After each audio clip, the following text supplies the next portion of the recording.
twitch.tv/the Xisuma. Also on TikTok at XisumaTT. And today, my friends, we're back on Hermitcraft. You know, I've been a bit busy. It's like been a hectic couple of weeks. Always something going on. The last few days I've been doing this, been doing that. Been all over the place. Feels like the only time I get to play on Hermitcraft is when I do my stream, as of late. So, yeah, I pretty much must have logged out there and logged back in here, right? And we're continuing our pixel art project. We've got a little space over here, I think, for one more. Squeeze in a couple around the side here.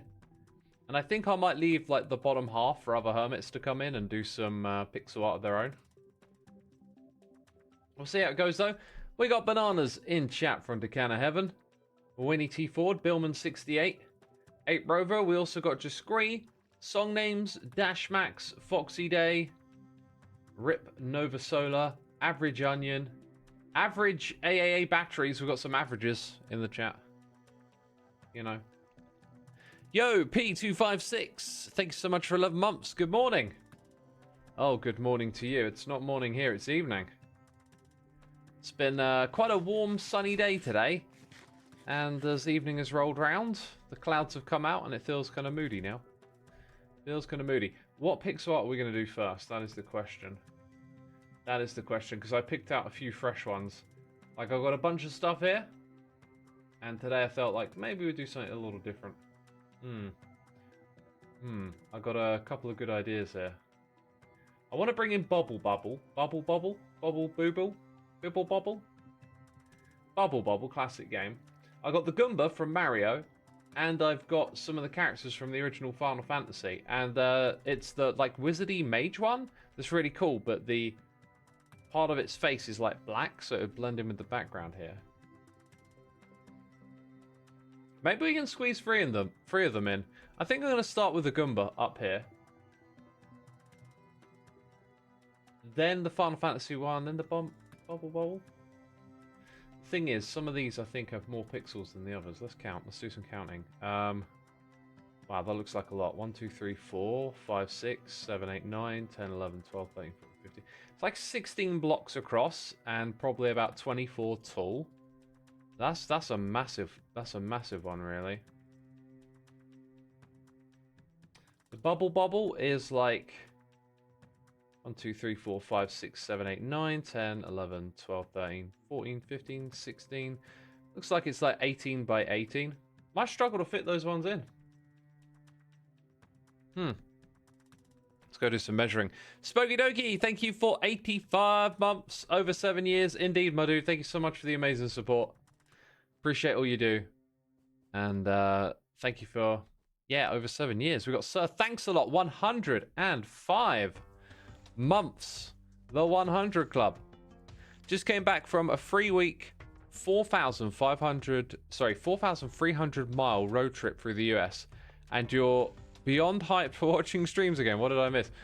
Dude, what did I miss? Like, 4,300 mile road trip? That sounds incredible.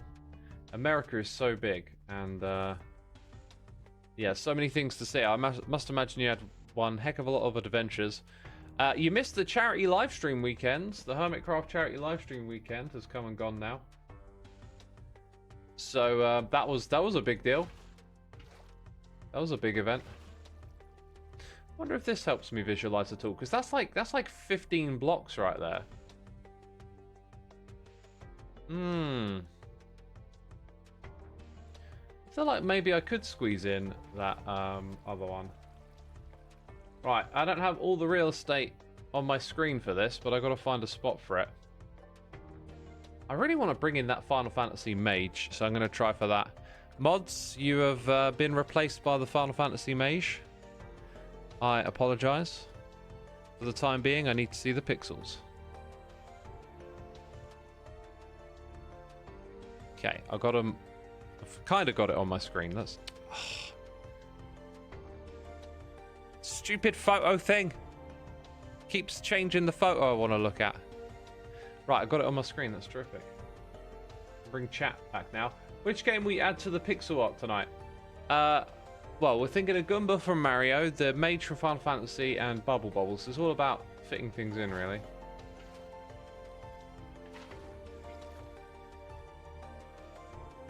Actually, I'm kind of looking at this space now and thinking, like, if you look at the verticality of it, this is probably the place to start. I'm gonna go like this. I'm gonna wing this one a little bit. I kind of need a lot of this, I think. We're gonna go 1, 2, 3 because we've been putting a gap of 3 between stuff. Then we're gonna go like in this line all the way up here, and look for that gap of 3 again. Like 1, 2, 3. Yeah, I think we get away with it being 1 higher. And then the start of this, I think, is pretty much 1 over. So that would be the corner that I'm building. I kind of need 2 shades of yellow here. This is the first time I've been strongly tempted to use like a non-wall block color. Oh, excuse me. You might have heard me sneezing there. I thought I could hold it back, but I couldn't. You mean Goomba? What have I been saying? Goomba? I thought that's what I was saying. Is it said different? Goomba? You've certainly spelt it the way I read it. See, I guess I could put, I need like a darker, like I could put sand with it.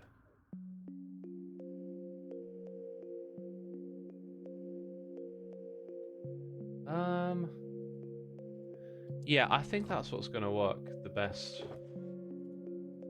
Like sand and that one next to each other. Terracotta. Terracotta is another good shout. Like yellow terracotta.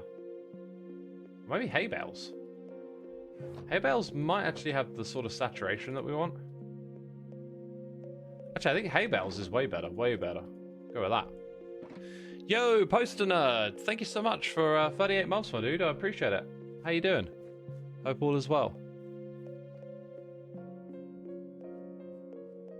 Hope all is well. I got a hot cup of tea, by the way. We're probably perfect time to start drinking it. Is there a plan to stop the snow from blocking the art? Yes, there is a plan. It'll take a long time to do. Alright, so I put these 3 blocks here, and then immediately I'm thinking, these are supposed to be level with the ground. The amount of preparation I've done here is not very much. Like, I don't have enough of the right materials, I'm just wandering back and forth waffling. It's to be expected. So the brighter yellow is going to be this. And then the dull is going to be there. That's going to give us the colour we want. What flavour tea are we having today? I think it's an Assam. Picked up some more of that.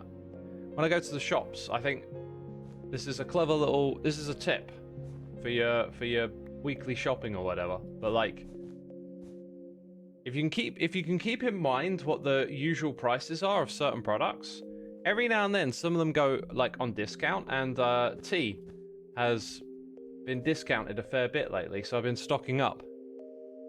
So I buy it when it's a bit cheaper than usual. Get that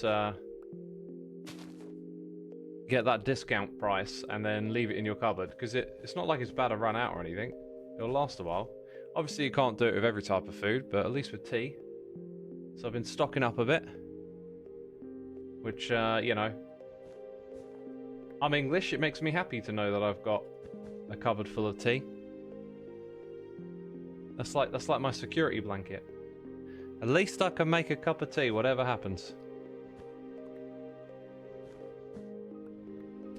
Now what am I looking at here? I think 2, 3, and then that's actually here. What's my favourite type of tea? At the moment, it's been Assam. How did you feel hearing Ren leaves the tea bag in his tea? As a British person, that feels like a crime. That's a bit rank. I don't know what Ren's thinking there, but my experience of leaving the tea bag in is that you're like, I don't know, this, what do they call it? There's a word for it, but there's this like yuckiness that starts to gather, and it ruins the flavour of the tea. Man, I've heard someone describe it as something like there's a word for it. It just ain't coming to me. You guys use tea bags, says Thermos British Cow. The fact that British is in your name Sounds a bit odd. Dregs! Dregs is not it. Stewing. Stewing is definitely a term you might use at the same time. Tannis is not the word.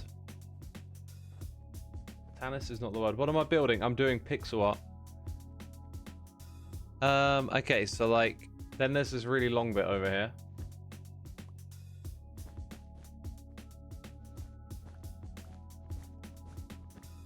Any other guesses, chat? Feel free to have a guess. Someone will say what it is. I know someone will.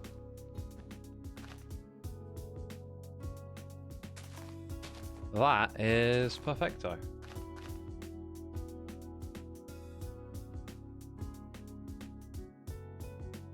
How long did it take you to start up the pixel art project? I mean, I discussed doing it a long time ago, but like, I don't know really. I just got to a point where I was like, okay, let's do it, right? I don't know really how to equate it into starting it up. Guesses. Sorry, X, I replaced you by something else as you did with us in the pixel art. Got no idea what you're saying, Forgil. No idea. Right, I need to do some block counting at some point. What's the best way to go about this? I think I'm going to start here. I need to go get more hay bales, that's for sure. This might be a good spot to do it.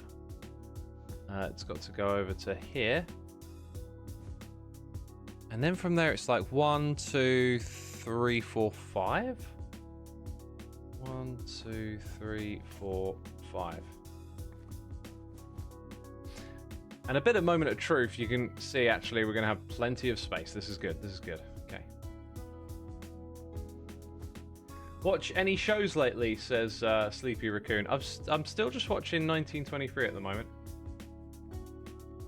Creates a film / scum, says Matt.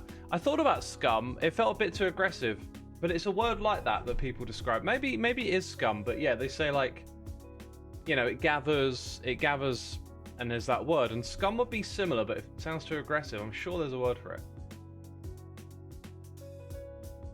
You got carried away at work this morning and left your tea bag in for an hour plus.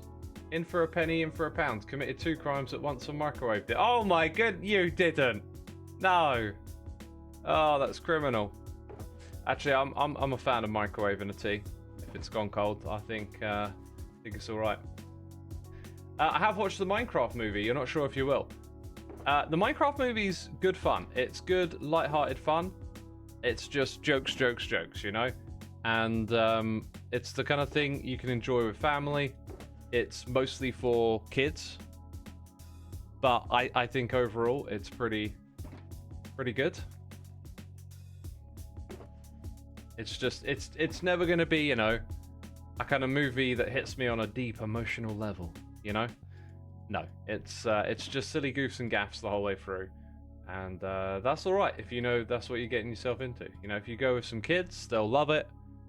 My nephew and niece aren't really into Minecraft at all, but they absolutely loved it, and they kept asking me about it. You know, did you enjoy it? I was like, yeah, still enjoyed it. Same as last time you asked. What are we doing here? I need some shears, don't I? And then I said I would run out of hay bales, but we haven't run out yet. Or maybe not. I don't know. We'll see. We'll see how it goes. Brassy is not the term. John Crean posted a video about the Minecraft movie, and he said he enjoyed it a lot, relating to the same vibe of Rocky Horror Picture Show. Who is John Green? Is it Hank Green and John Green? Are they the Vlog brothers, right? Because I saw one of them. I think it was Hank who posted it, so maybe it's not John Green. Someone posted a video about it, and I thought I'll have a watch of what they thought about it. A Fault in Our Stars author. I remember A Fault in Our Stars, I think.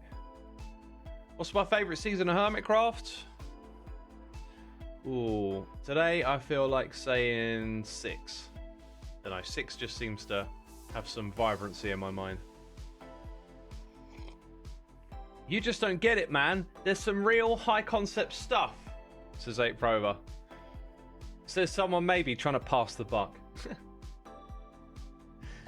Yeah, it's layered, man. The Minecraft movie's layered. It's all metaphors upon metaphors. Yeah, they are brothers. It could have been Hank. You confused John and Hank. Okay, yeah, so Hank put out a video. I just haven't watched it yet. I'll have some downtime tomorrow where I think I'll just listen to a few videos. Still trying to cut back a little bit, but I was right. You know, there's still YouTubers who do stuff that I really enjoy. One of my favorites, who's been very consistent for a long time, is Joe Scott, and the video that he recently published was about lost media, and that was just really fascinating. So there's still good stuff out there, but I'm trying to like cut back on my consumption, and so like you gotta like perk up that radar for knowing what the good picks are, right? And I feel like someone like Hank is usually really like bright with his opinions, but maybe sometimes he'll talk about something that it's like, you know, like tariffs or whatever. I'm like, I could do without this. I could do without this. When it comes to doing the world download after the season finishes, how are you going to get people to the world board to see the exile section? I think I might put in a teleport, like a teleporting command block.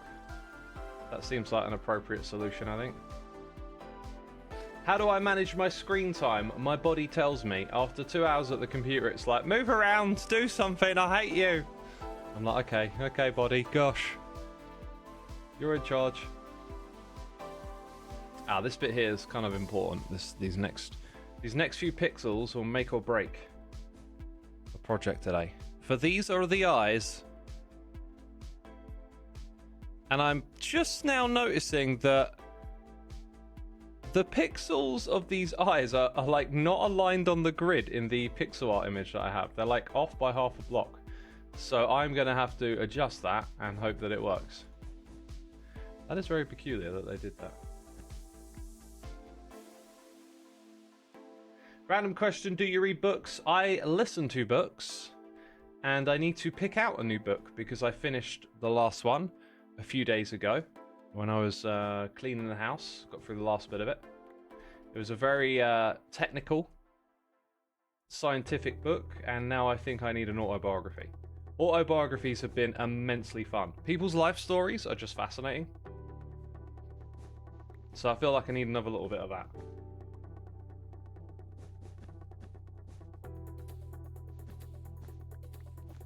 Have you heard about the revival of the Direwolf that Colossal did? Yes, and I'm aware of the details that it's not a proper revival, right? Like it has some characteristics of a Direwolf, but it's essentially a Grey Wolf. It's one of those things where sometimes you know, all you have to do is say what it is. But by calling it a Direwolf, they've left that room for like skepticism around it. Just say what it is. You know, you've created a genetically engineered Grey Wolf with characteristics of or from an extinct species, and that's absolutely remarkable. Esfa says biographies are so good. Oh my god. Well, feel free to recommend them in chat. For me, like, I noticed, you know, online or whenever, like a lot of the time people recommend stuff that they like to you because, you know, someone out there's like, oh, watch the latest Marvel movie, and I'm like, you know nothing about me. Nothing. Absolutely nothing.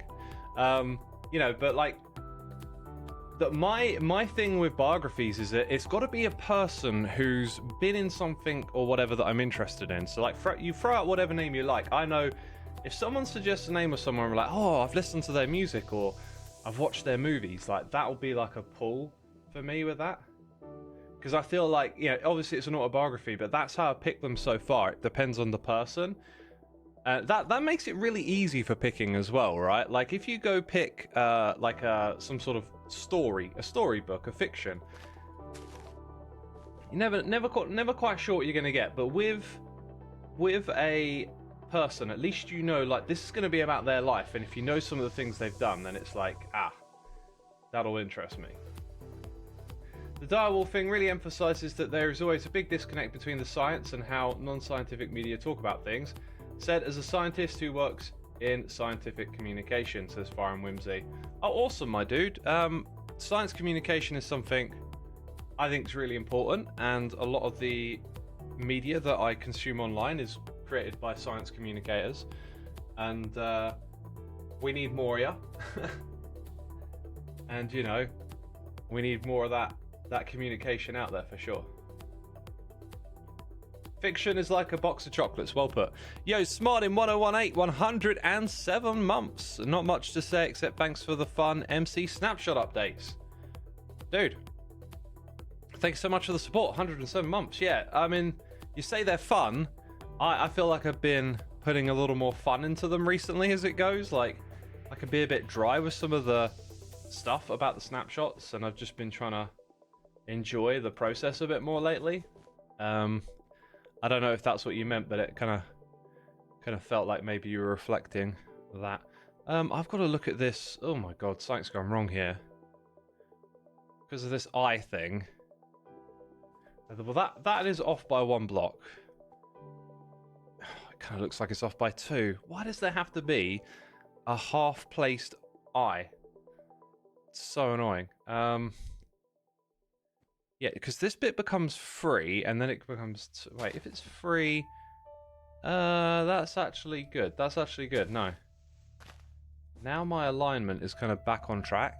Wow, I don't know how I managed to get some of those blocks so out of place. But now I get to look at it and be like, oh, no, we're back on track. So these will be the last of the hay bales here. Making It So by Patrick Stewart. That will be one of my all-time favourite biographies, along with Arnie's one. Will Smith's was really good fun. But Patrick Stewart's really left an impression on me. I think it's because he read it, and he's just got a great voice. Green Light by Matthew McConaughey. That's another one I've listened to. Anyway, keep throwing those suggestions out, peeps. Glad you know the direwolves aren't truly direwolves. So many people believe it's real. TikTok mostly, and their inability to research things. Yeah, that's worrying, isn't it? The way stuff spreads on TikTok. Some while ago you said in one of your videos something about your mic setup. I thought you were going to change something about it. Did you change something about it in the end, or do I remember it wrong? Yep, I've done all of that. I've done all the changes and brought equipment to make it sound better, and it's really... I don't know. It feels like I would be better off trying lots of different microphones, right? And finding one I like, but that's expensive. So I just kind of have what I have, and I hope it's decent. But I've put a lot of effort into trying to get it set up correct, and you know, the results haven't exactly been overwhelmingly positive, but it is what it is. It's very decent, says KZen. Yeah, some people think so, some people not, you know. Personally, I think it sounds okay. I wish it could be a little bit more like my first microphone was, but, you know, it is what it is. Michael J. Fox's biography is a good read. That, you know, with all the things he's been through, that is a good one. Let me put that on a list, because I need to pick out something. Let's go ahead, create a note for post-stream. Now here I am asking, I probably already have like a ton of stuff on my list. I just always add more and more books to the list. It just never ends. What are we doing here? Those would be grey. And then I nudge this over that way by 1. So that means it would be lower here by 1. Make all of that grey. And then this gets to come all the way over here.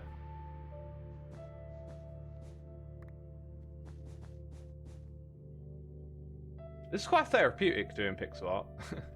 Just like, you know, measuring blocks, placing them on at a time and stuff. It just feels like easy and fun. What will you do against the snow? String? We're gonna go with glass. And I got rid of my... do you know what? I'll leave it. I got rid of my bucket of water, right? Horned Astrologer is here. 21 months with the Prime. That's no message of that. Thank you, my dude. Thank you for 21 months. That's amazing. Hope you're having a good day. Thanks for coming in and using the Prime. Sakura says, still trying to figure out what game this pixel art is from. Ah. How can I give you a hint? My favorite is 7. That is a clever hint. Oh gosh. So clever. But also probably not if you have no idea what game it is. Magman Indy, your semi recommendations via Blue Sky. Let me make a note to check Blue Sky then. Blue Sky. It's on the list. I will check it. Bear is in chat. Hello, gamers. I'll make a little voice for you now. Hello, gamers. Is that alright? Is that alright, Bear? I could make it an even sillier voice if you want. Hello, gamers. That was a ruffian voice right there. It's me, Bear. I'm sorry. You're probably hating this. Spot on for Bear, yeah. Totally sounds like Bear. Totally sounds like Bear. Oh boy. Never do that again. Yeah, I think I might not. Batman? Is that Batman? No. But I can do, I'll get you next time, Gadget. Next time. I can do that voice. That's a little demonic, isn't it? Bear, where's the reaction? Getting no reaction now is pointless.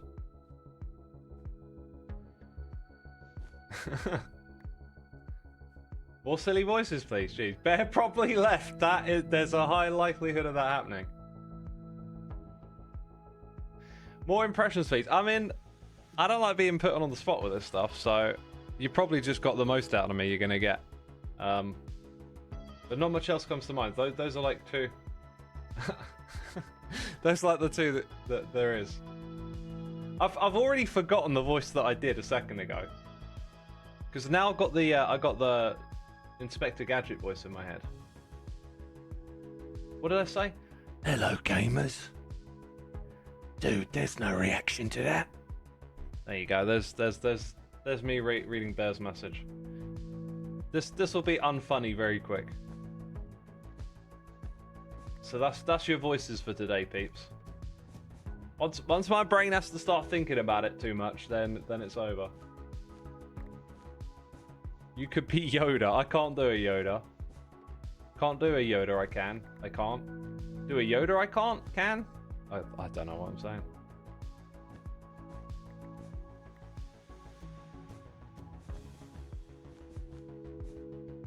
All right, got a little fisticuffs in. Let's build some of the robe.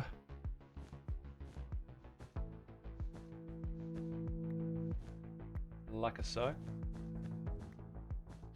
Yo, Lady Remedy 84. Thank you for 11 months. I just came here and hear X do a creepy voice while taking a sip of coffee. You almost died. Whoops. I apologize. I apologize. Thank you so much. Thank you so much. I appreciate it. Do a Mumbo voice impression. I really can't. Like,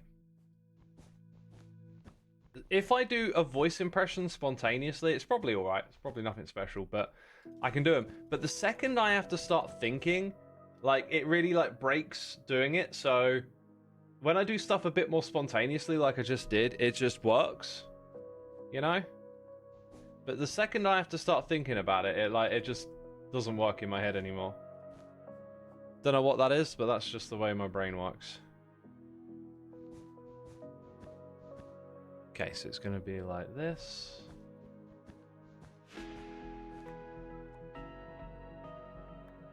Tried making venom once and your throat hurt.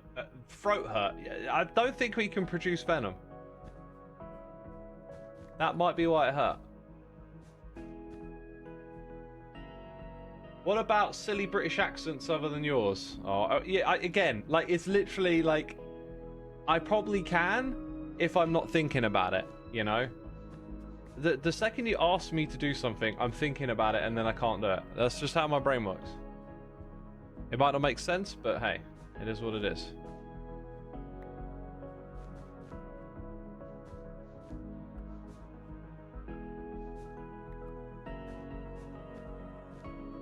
Vivi from Final Fantasy. I just know this as like the mage magician. Also, those eyes. It's weird because it looks so perfect when the eye is like off by half a pixel. I feel like if I move that across, it will look worse. So we'll keep it as is. But yeah, Vivi might be the name. I don't know. I've just got the image.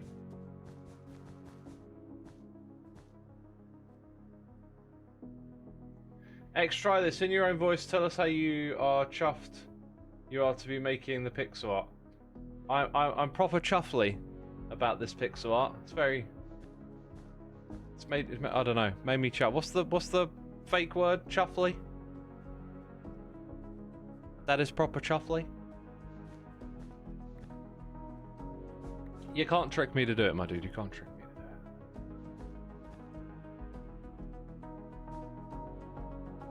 Right, 2 there, and then boom, boom, and you got it all.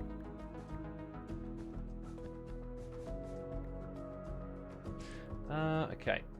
Very nearly done, really, because this is kind of like the last of the tracing I need to do.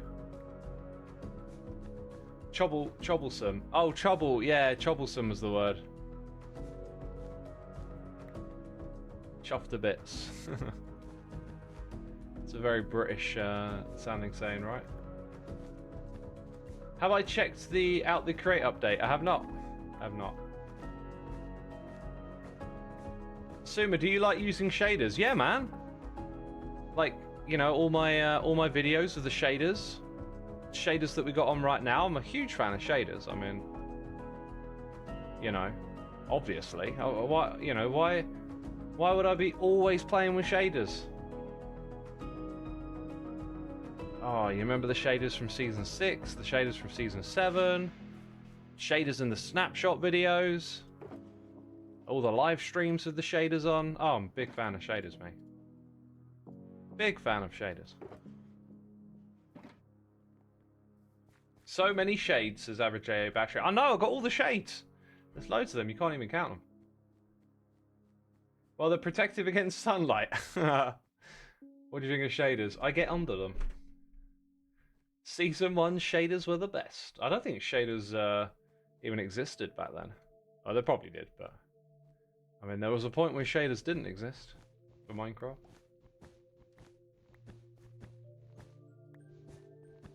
How does your PC even handle those intense programmer shaders? Hey, I'm running this thing on a 490 XTR 260. You know, with the gigabytes and the trilobytes of ROM, whatever it's called. Got all of that. You know. I wash my motherboard on a regular basis. This machine goes fast. What's my favourite podcasts? At the moment, I'd say Lex Friedman, and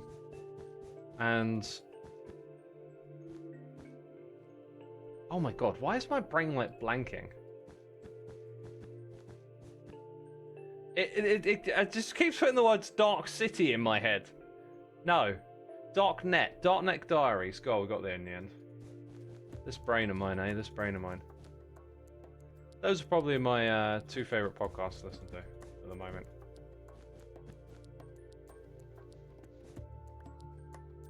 If you don't have enough sunlight, try using solar shaders. Let's check this out. That fits in great. That fits in wonderfully well in this area. And we've definitely got room for probably 2 or 3 more. I think I'm going to put in the Goomba next. What do I like about Lex? I like that he puts compassion and humanity kind of at the forefront of his thinking. I vibe with that strongly. Let's get the Goomba up on the screen. Because, like, the world can be a pretty divisive place.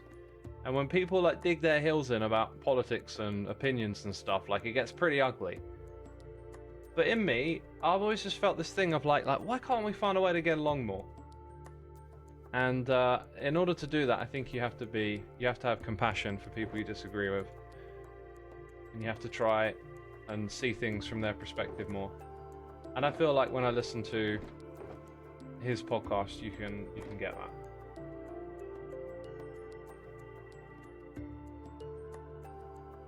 Looks good, X. I missed your Mario and Link. Oh, they're there. They're here. Darknet Diaries convinced me to go into cybersecurity 5 years ago, says Chromatic Orc. Dude, how is that doing? Because if I ever have to change career, I probably feel the same way. I feel like Darknet Diaries would make me want to go into something like cybersecurity. I find it so fascinating. I think for the Goomba, I kind of really want to use some white terracotta on this one.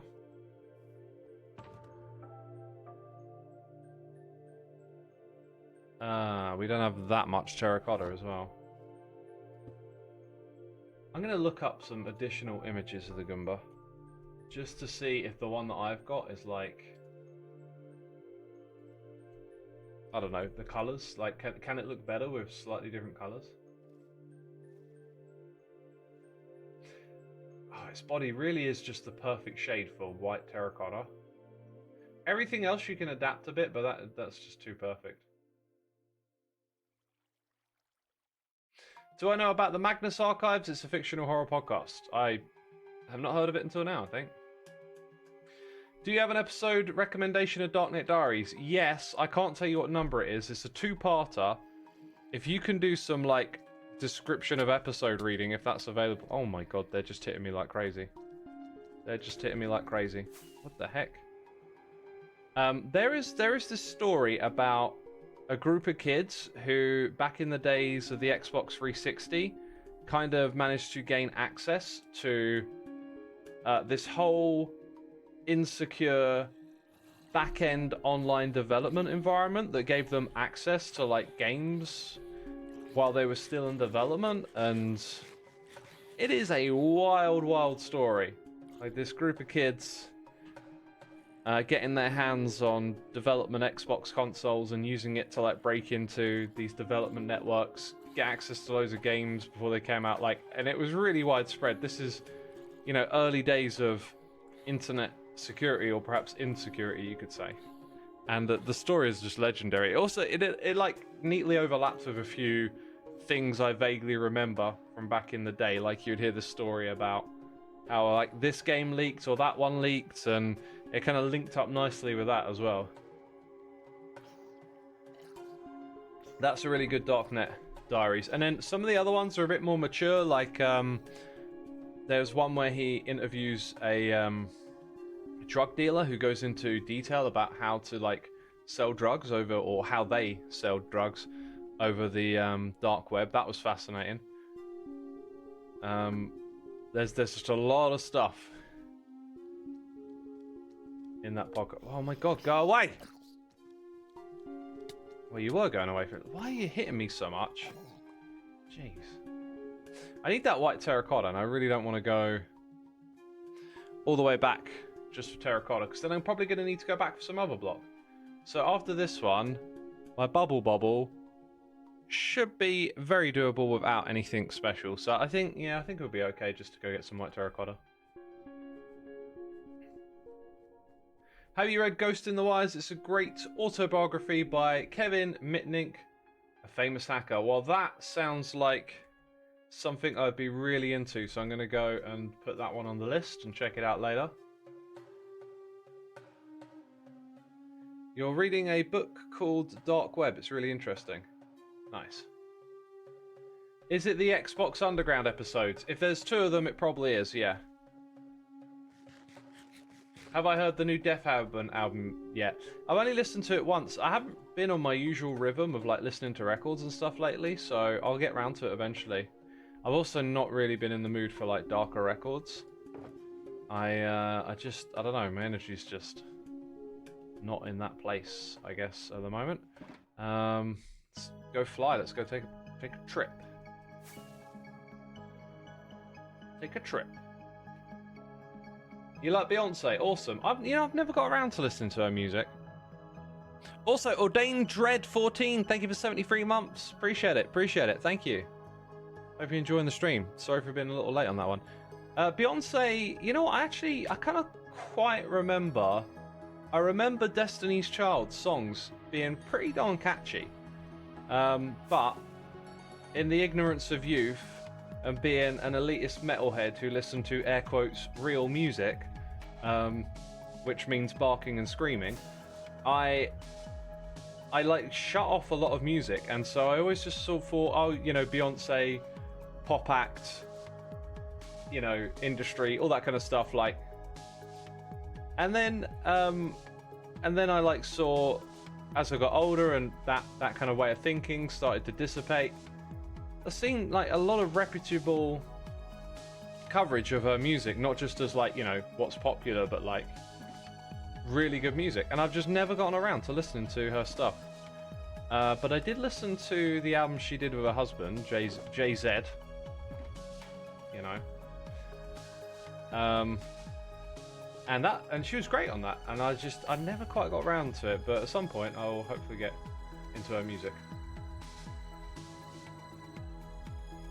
This podcast sounds really interesting and like something I would really like, so I'm definitely going to check out Darknet Diaries, says Hilma. Go for it. Yeah.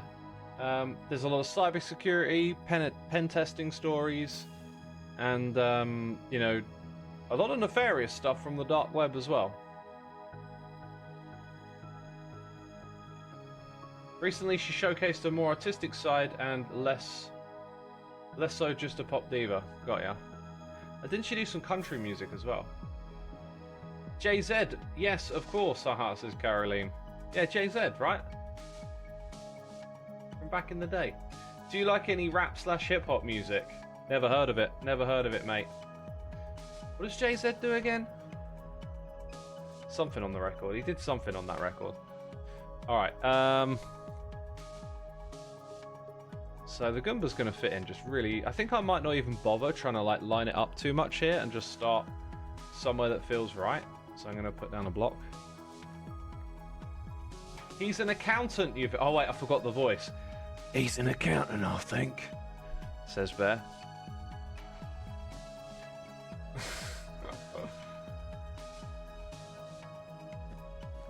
Yeah, the record JZ did with Linkin Park was absolutely awesome.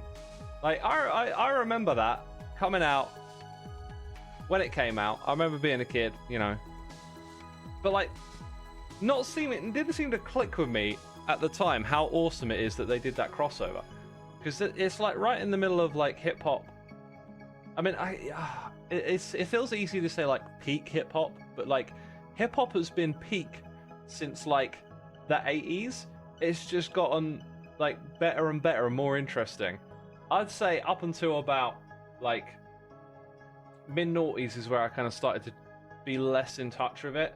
But even since then, like records keep coming out that are just great, like To Pimp a Butterfly and Damn. And then there's been stuff more recently by other artists, you know, Tyler the Creator or someone. Like it is a space where people keep making great records.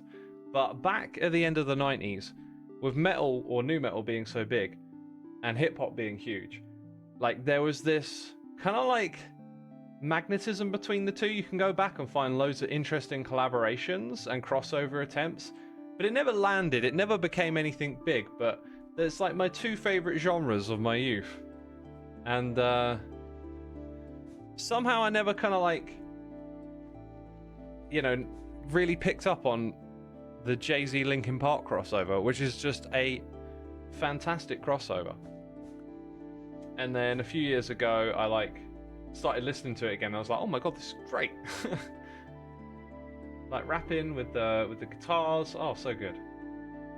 So good. Where are we at? 1, 2, 3, 4. And your hair.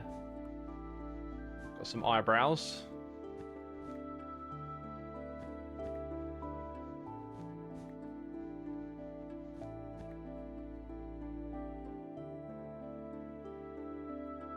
There is a French documentary on this album alone. I discovered Tivis, it's incredible. Yeah, I think they did one in English as well. Hello! Why hello? I can't be bothered to trade with you. Get out of here. You're just in the way, really, aren't you? Oh gosh. Just gonna stand where I'm trying to break the blocks and place them. Yeah, anyway, that crossover is absolutely awesome. And if you happen to be a fan of new metal hip hop and you're like, oh my god, I wish there was more of this crossover. Yo, Cypress Hill, Skull and Bones, the second disc on that record. Whew. Straight fire. Straight fire. Go buy the CD player. Go buy the CD. Put it in your CD player. Alright, watch it explode. That is a cracking record. You never really cared for rap and hip-hop? My preferred musical forms are rock, pop, country, jazz, and classical. No shade to those who like it, just can't get into it. J-Mac, man, open the mind, give it a try. Like, all music is to tell, like, a different story, right? It's to do something different. For me, what was magical about hip-hop is just the storytelling. It could just take you to a different part of the world, a different culture, a different place, something that, you know, you just didn't know. And that's the same with all the other music as well. Like country music does that, right? Like, I ain't from Montana or Texas. I don't know Scott Diddley about what goes on over there. I know some things, obviously, but it's like the music is like an expression of the culture, and it's beautiful to listen to music and let it take you there. So I always say with music, it's like, yeah, we all got like our preferences and our how we want things to sound, etc. But if you can let go of that and like hear what the artist is trying to express, you might find something you didn't know could be magnetic. And dude, like, hip hop has got some straight bangers, like some 10 out of 10s. It's got quite a few 10 out of 10s. You know, like just undeniable records that are good for you. I'd say if you want to start somewhere, go check out Illmatic by Nas. I mean, that is some poetry rap right there, and it encapsulates the sound of the 90s brilliantly.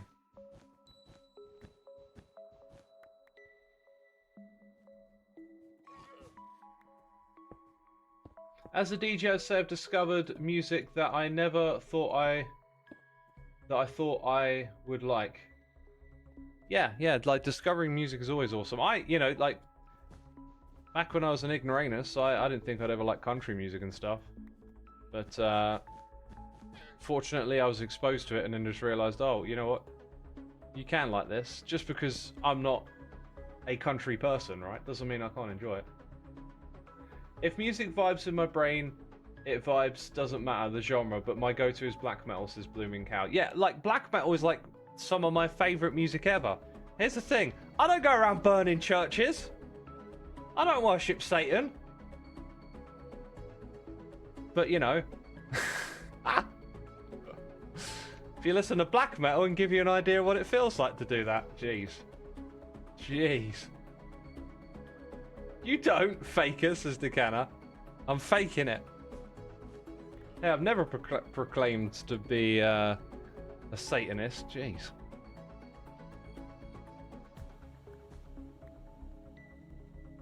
X, what is my favourite video? Music video?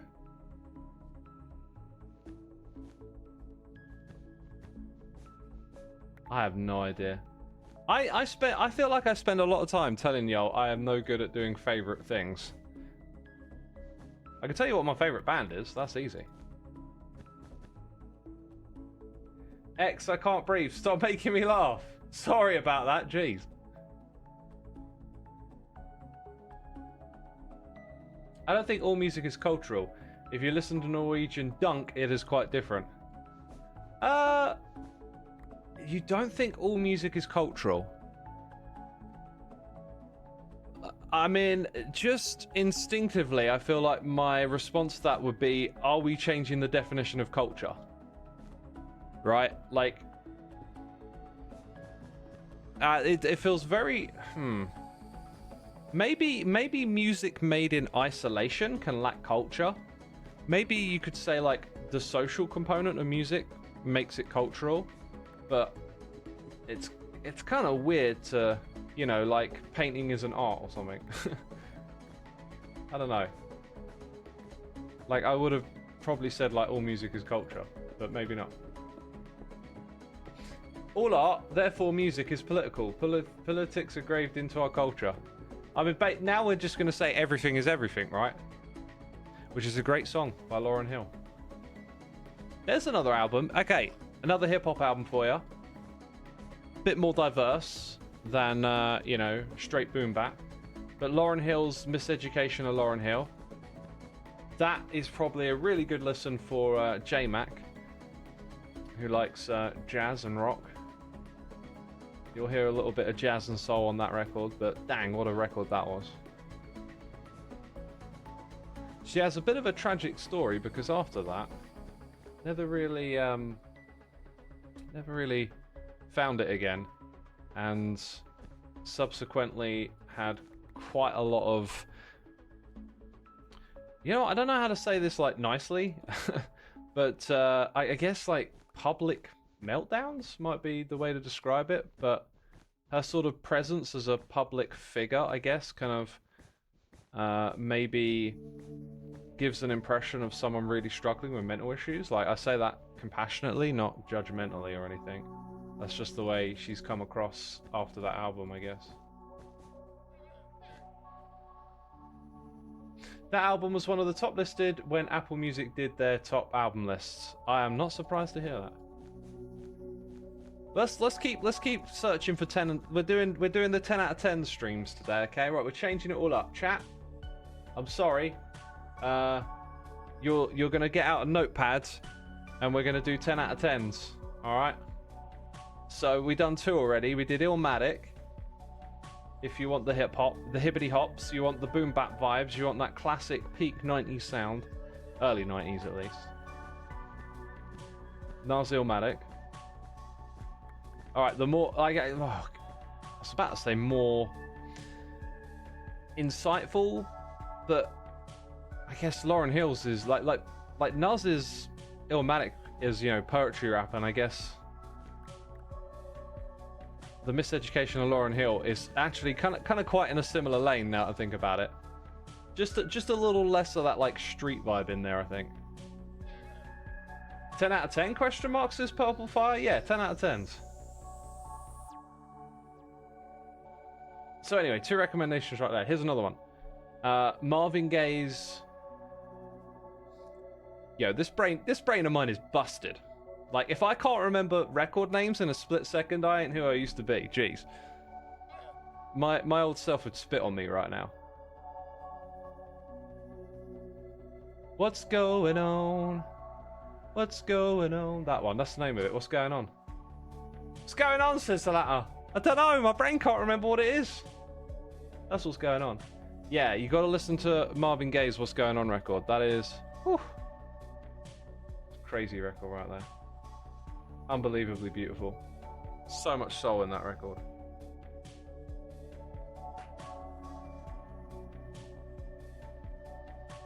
Anyone writing these down? Or am I on my own today?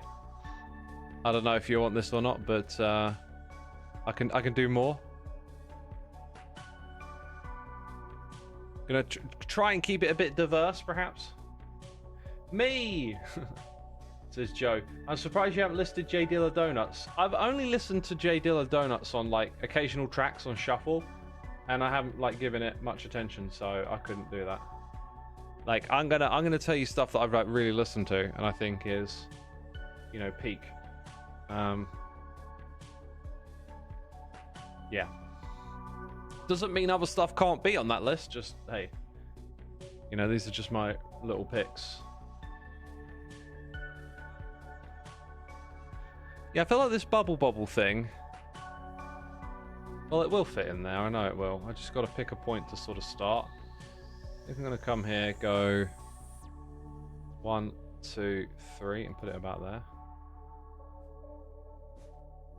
And then just do something kind of rough, just to make sure we don't get too close to that other bit. 1, 2. Actually, I feel like kind of almost perfect distance. Yeah. Yeah, we'll go with that. We'll go with that. We'll make this work. The other side. If you're into experimental hip-hop, you should listen to Clipping. I've listened to all of their records. I think their last one was quite disappointing, unfortunately. But some of their older stuff, really terrific. I mean, rapping to an alarm clock is just remarkable if you can make that sound good. Like, that song sort of broke my brain a little bit. It's like, this is really good, but you're rapping to an alarm clock. Like, why? Why does this work? It doesn't make sense. You can't do that. It's breaking the rules. It's breaking the music rules. The rules are to be broken. Yo, let's go electronic music next, right? Let's go back to like the 70s. Or maybe the end of the 70s into the 80s.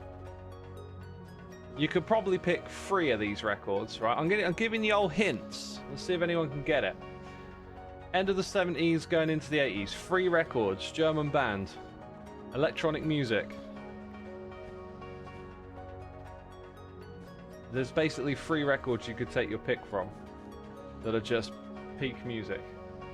Anything by Tangerine Dream. I mean, anything? Don't they have like the record for the most albums put out ever? Rammstein. Wrong decade. Kraftwerk. Yes, Kraftwerk. Kraftwerk. Okay. Kraftwerk. Was it The Man-Made Machine, Trans-Europe Express, and then the record with the song that Radiohead covered? What was it called though? I'm pretty sure it had computer in its name.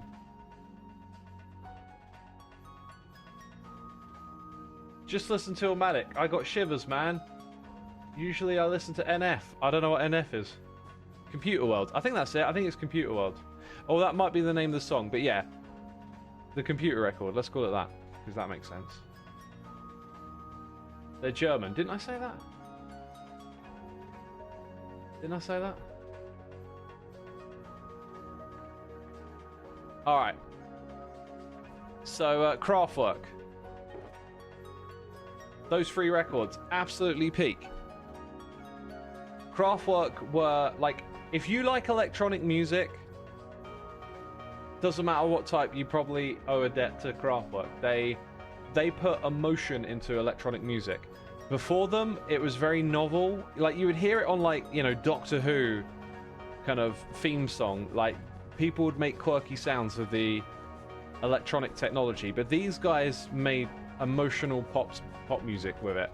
So, if you think about all, like, the explosion of synth pop in the 80s, and then post that, like, branching out into, you know, electronic dance music, house, dance, or the explosion of 90s stuff like jungle and drum and bass, like, it's all got its roots in that kind of like post-synth pop, but it goes back to Kraftwerk. Even hip-hop has some links to Kraftwerk, right? Africa Bombada sampled Trans-Europe Express.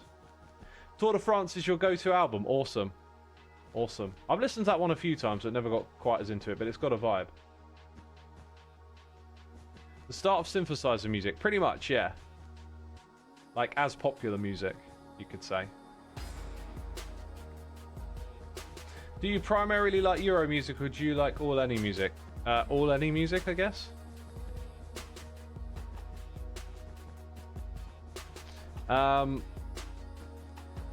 So yeah, like, if you like the sound of early electronic music, the first kind of music to really turn it into pop music and make it emotional, because people used to think, like, they used to talk about it like the way people will talk about AI music today, like it's soulless, it's lifeless, it's not real art. Like that was the sort of tone before Kraftwerk showed you, no, this can be real music, you know. And now you get to take that to granted. Now you get to be like, well, obviously it is, but like back then people didn't think that. Someone had to come along and show him. Show him how it's done.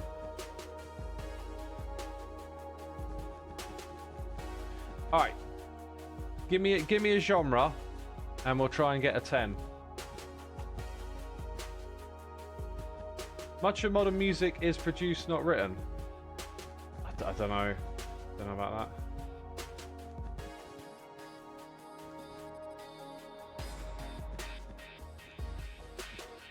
What we got? Indie pop, electro, jazz, jazz fusion. I'll give you a jazz fusion record. I wouldn't say it's a 10, like, you know, an absolute 10. But it's like a personal 10 for me, I think. Maybe. 2 songs on it definitely are. I really love Herbie Hancock's record. I can picture the cover art, but I couldn't tell you the name. See, look, this brain of mine. Something's happened over the last few years. Something's happened. My God, why can't I remember the name of it?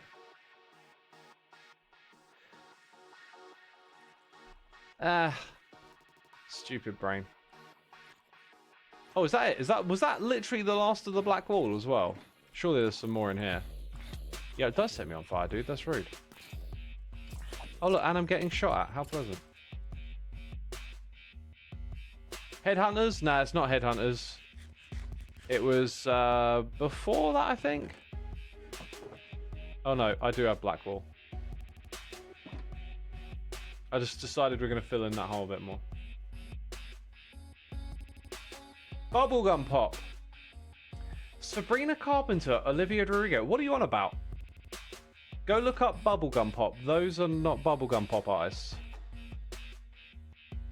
Bubblegum Pop is like 60s pop. It also, that term also got used again in the 90s for like Britney Spears, I remember. But if you go look it up, Bubblegum Pop is like 60s pop music. I would put Olivia and Sabrina into the category of pop music right now that I think it needs a name, but maybe call it like Renaissance pop or something, because there just seems to be this ability right now in pop music to reach into the past and pull out like these really good ideas and execute them brilliantly. When I was growing up, pop music was like you look back at it now, it's kind of a bit kitsch. It was just these like quirky, I don't even have the words to describe it because I don't care for it that much, but the you know, the Spice Girls, the boy band, girl bands, like the stuff that came just after that, like Britney Spears, that stuff was just, yeah, not all that.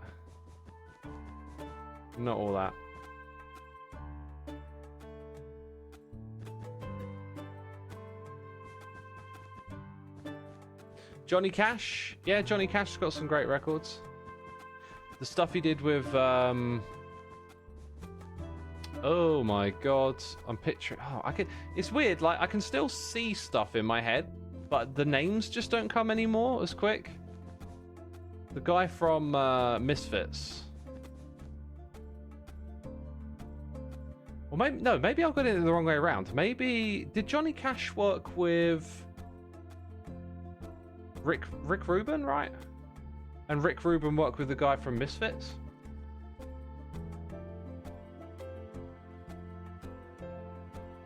Yo, my brain is fried. My memory is definitely degraded. I've got to stop saying it though, because I sound like a broken record. Can't believe it. Glenn Danzig, thank you. Yeah, no, Rick Rubin works with Glenn Danzig and then worked with Johnny Cash, right? I think that's the way it went. I listened to the album he did with Johnny Cash. It's amazing.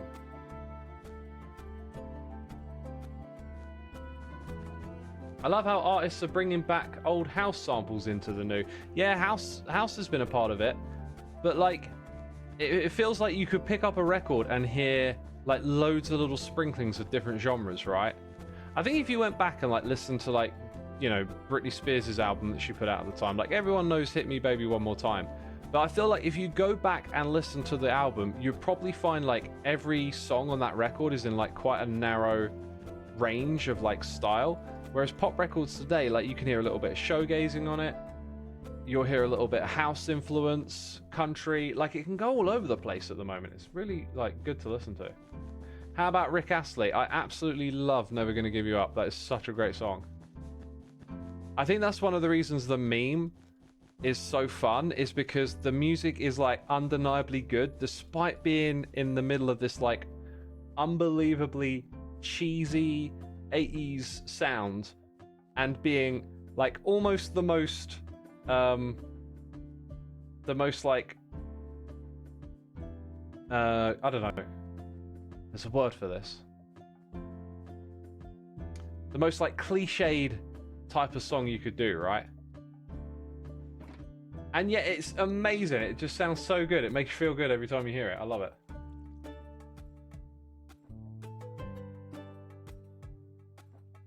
X, if you forget all the time you say your memory is degrading, you won't know you sound like a broken record. True, but we might get to that point. I haven't said this before, everyone, but I feel like my memory is failing me.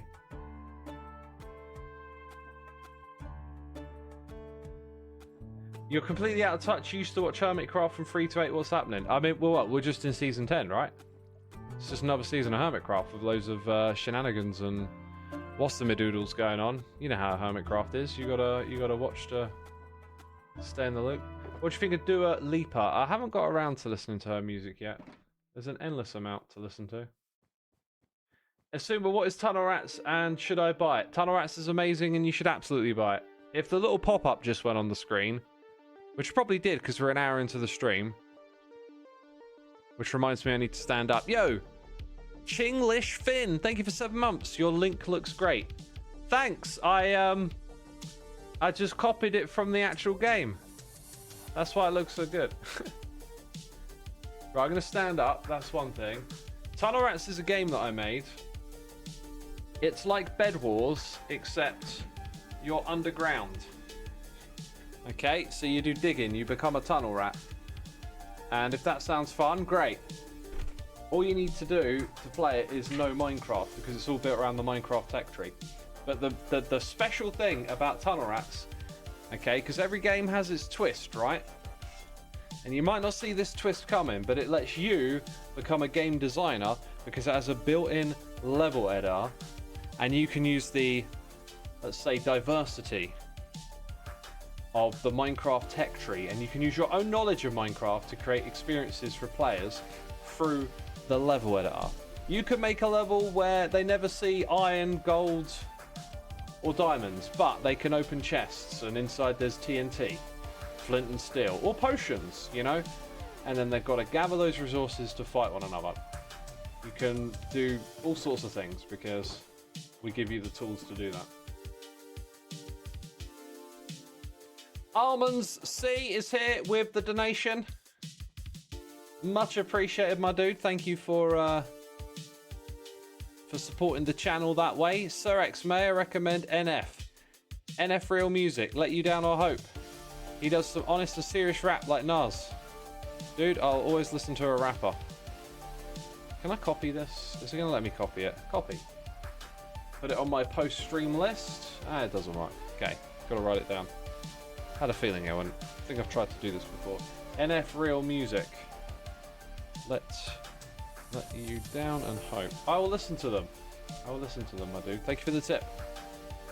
Totally do have a little bit of hip-hop.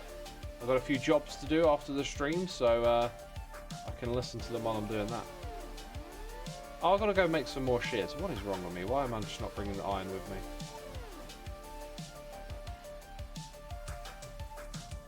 Do you think the Hermits could play together one day, says Lumin Lux? No, I don't think we could, you know.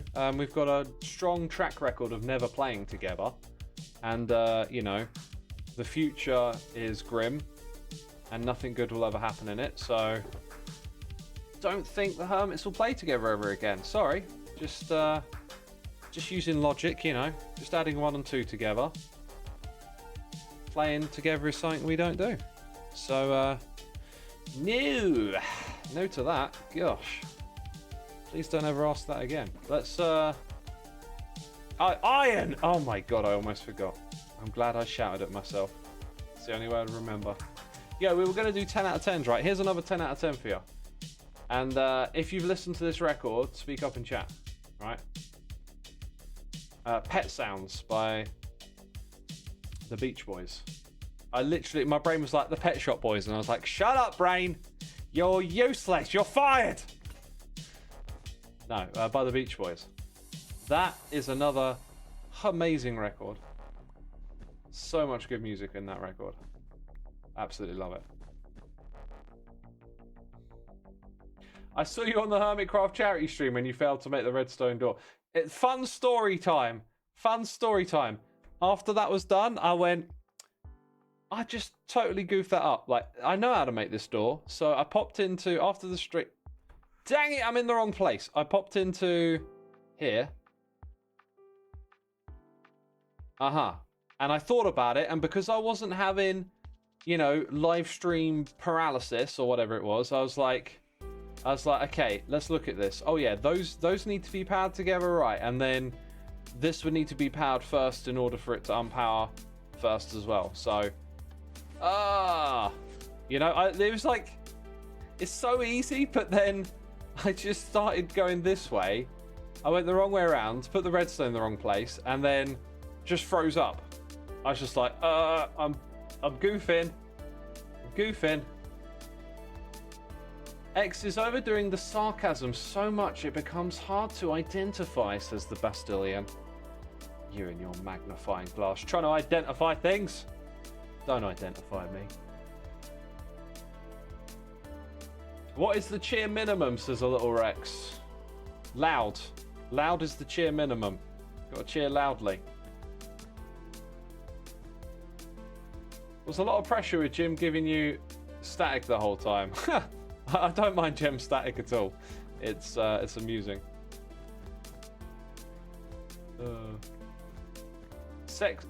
X never does sarcasm. I detect only irony. I do all of them. Irony, sarcasm. Some other ones that are similar. Right, I'm getting no messages about Pet Sounds. I guess I'm alone on that one. That's a great record. Do you want more 10 out of 10s? Does anyone put in records on the list? Or you're done with this? You're like, shut up, X. We don't need no more. What about some metal records? Who wants some metal in their life? I said I like Pet Sounds, but I didn't see many others. I guess chat moved a little quick because of the jokes. The jokes make chat move fast and I miss things. Pet Sounds was one of the best things to come out of music, says AC and Tuck. I agree. You made a level called Mutually Assured Destruction. The first area is a chest with flint and steel. After that is TNT. So at any point, a player can set off all the TNT and destroy both beds, both teams in tunnel rats. Who wins in that scenario? I'm going to guess just luck of the draw, really. Luck of the draw. If y'all like prog metal, go for Charcoal Grace by Caligula's Horse. Okay, here's one for you. Any good industrial metal records? Callie says. I would recommend. Oh my god, that's a good one. Okay, right. If you want to go like dark industrial metal, Godflesh's Street Cleaner is kind of a classic. I think it's a little dated, like it's a little in its era. But if you like the sound of it, that is a really interesting record. Then I would say, if you want to head over to the pop spectrum, you got Rammstein, you got Marilyn Manson, but I think the band that did some of the best industrial metal stuff would be Ministry. And 3 records. The Mind is a Terrible Thing to Taste. Great name for a record. Just brilliant. The one before it, it's got Stigmata on it. It's got The Land of Rape and Honey. It's got a lot of good songs. I just can't quite remember the name of it. I can picture the cover. And then the one after it with NWO. The one after it, the name of it is actually like cryptic. It's just a bunch of symbols. But it's got NWO, New World Order, and Just One Thix. Those two songs, I think, are probably like peak industrial metal. The album as a whole, I can enjoy it in a particular mood, but yeah, I'm not particularly feeling like there's straight 10 out of 10s with industrial metal. There's probably some other stuff knocking about in my head somewhere that's pretty good as well. But that's what comes to mind first, I think.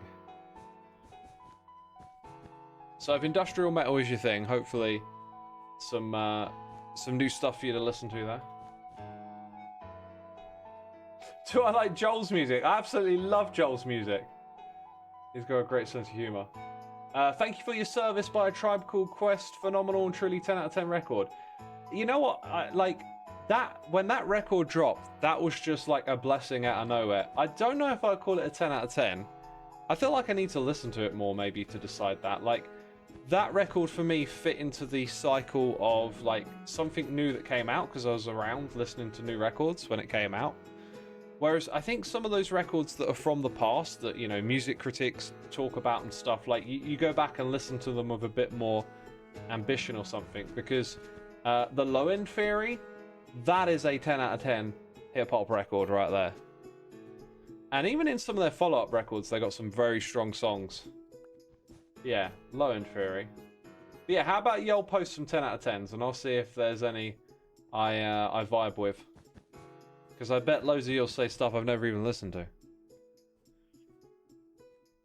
That would be likely.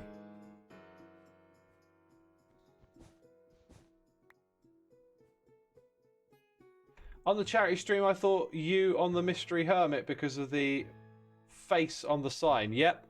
I had my chat up. I saw some of y'all sussing it out straight away. Some of you were like, nose in the smiley. It's Xisuma.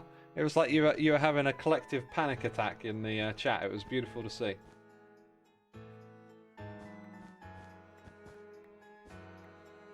Kiss Baby Prince is 10 out of 10. Okay, anything Prince, you say 10 out of 10, I'm going to take your word for it.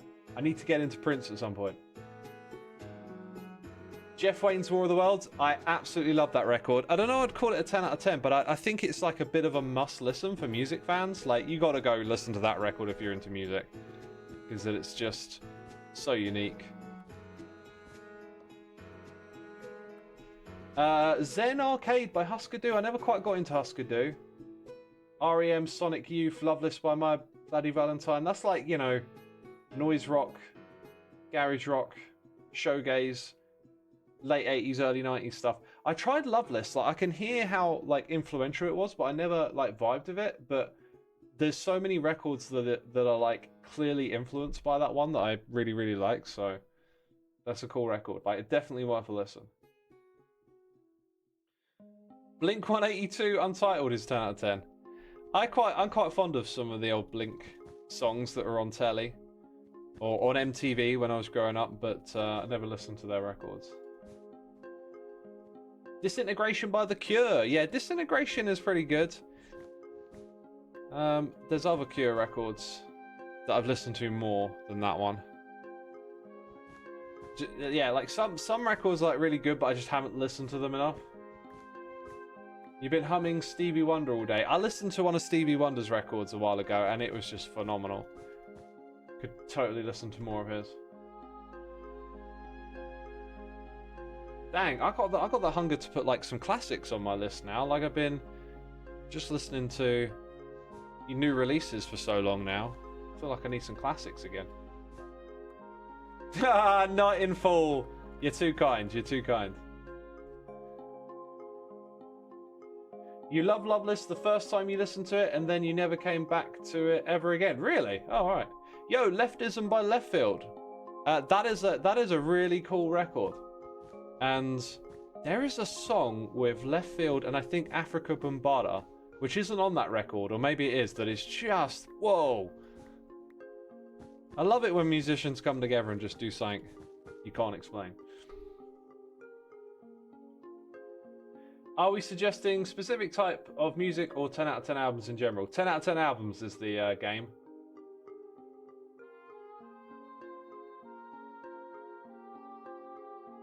I'm looking for some more. I'm seeing quite a few but like a lot of stuff that I don't know.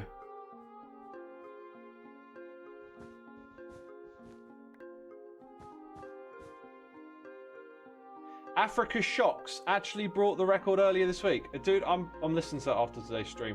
Meloria by Ghost. Oh my god, right. Ghost, between their many songs, there is enough material for a 10 out of 10 Ghost album. But I don't know what album it would be, or if it would be one of the albums. Oh, dude, that's such a hard one.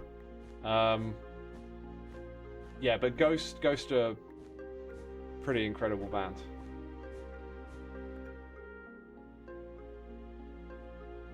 In that case, Make Yourself by Incubus. I adore that record, and when I listen to it now as an adult, I kind of wish like the lyrics hit me a bit more when I was young, because there's some really mature and kind of like useful themes in it, like things that if I had like really understood what this guy was saying, that might have been like quite a helpful thing to hear at that point in your life, right? Okay, I see what I'm doing. Doing it a bit wrong here. Yeah, that's, I mean, the songs are great, the heavy bits are great, the light bits are amazing. Like, Make Yourself is such a cool record. I always fondly listen to that one. And like I said, there's so much maturity in some of those lyrics. I didn't quite hear it at the time. I could have done with some of that. I really could have done with some of those lyrics actually reaching me, but yeah. Stellar Drive, Pardon Me. Yeah, they're really good songs. You're looking forward to a new album by Ghost? Me too, man. Me too, all the way. I think you enjoy the Avett Brothers. I don't know more than if you've already heard them. I think I've heard of them. Yo, Deltron 3030. Del the Funky Homo Sapien. That dude. That song they put of his in the Tony Hawk's soundtrack. Awesome, awesome. Yeah, I think I've listened to that record once or twice. Mesmerized by System of a Down. I would have to put in Toxicity. Toxicity for me would be their 10 out of 10 record, no doubt. Crazy band, System of a Down. Mazzy Star, So Tonight That I Might See. Oh, I'd love to see Mazzy Star out here. Dude, her voice is just got a magical charm about it, right? Quite a lot of sorrow in that voice, but is it Fade Into You is like the really big song. But I've listened to a few Mazzy Star records and they are really good listens. Iowa by Slipknot. Ooh, for me, it's... I feel like if you're going to give Slipknot a 10, you have to give their first two records 10. They're slightly different beasts, but they're both just absolutely nuts. Her voice is perfect. Yeah, quite possibly so.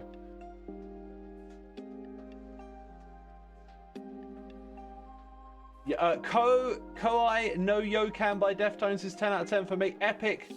IX Gaming. High five, my dude. High five. Like, a lot of people say White Pony or Diamond Eyes.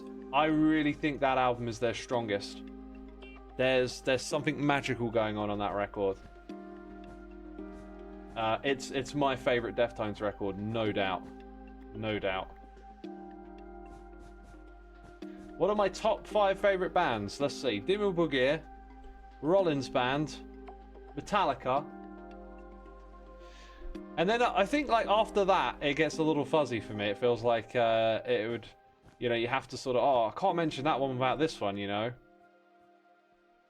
Like maybe Emperor, Devin Townsend. Could be the others, but then I love my hip hop. Like, God, which hip hop artist do I give it to? You know, Tupac would be high up on there.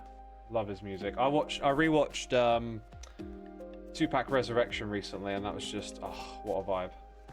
Then I went and listened to All Eyes on Me again, and I was like, oh God, so good.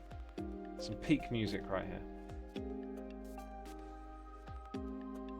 Nice. I like our little highlighted ones here. I feel like it's a good idea to like dot them between the others. I'm kind of feeling like we could probably fit in 2 more pixel arts here. I do have other ones lined up, but I don't want to go like overboard with it just yet. I want to get some feedback from Joe on this. What do I think about Hoobastank, man? I think I gotta learn how to play one of those songs on the guitar. They're a weird band that were like part of the nu metal thing a little bit, right? And I just quite fond of the couple of songs that I've heard, but like never really got into them that much. But yeah, Hoobastank, that's a throwback. 1999 Joey Badass. Yep, that's a cracking record. Cracking record. I've never listened to any Billy Joel. The Money Store by Death Grips. Yes. Absolute 10 out of 10 right there. God, I love that record. That band broke my brain. Like, if you say Death Grips, like, I remember walking down the cycle track on the way home. Now, this is so long ago now. I don't remember what phone I had. It was pre-smartphone addiction. I think I had like the type of phone that came just before the flat-screened like iPhone stuff, where it had a Walkman built in. I think it was like a Sony Walkman. You could take pictures on it, you could take videos, but it wasn't quite yet a smartphone. I didn't have all the apps and stuff, but I just have a vague memory of using that phone. And just like, what am I listening to? This is absolutely mental, this music. I was like, just walking along, just with my mind blown, you know? If someone started talking to you, like, excuse me, what's the time? I'd look at them like they're an alien or something, you know? My brain is just somewhere else right now. Death Grips is the stuff, pumps you up with the energy. Hell yeah. I'm realising my music taste is quite boring reading these comments. The only 10-10 album I can think of right now is In Rainbows by Radiohead. I mean, if you think your own taste is boring, like, maybe, like, I wouldn't word it like that. Maybe you're just getting a sense that there's more music out there to go and check out or whatever. But like, the thing with music is like, enjoyment is the main thing. Like, if you're enjoying it, you're getting good time out of it, awesome. But yeah, maybe you're just getting a sense that like there's a lot more music out there and some of us are a bit more adventurous with that. Focus Hocus Pocus cheers you up. I thought you were gonna reference a Insane Clown Posse record, because they got a song called Hocus Pocus.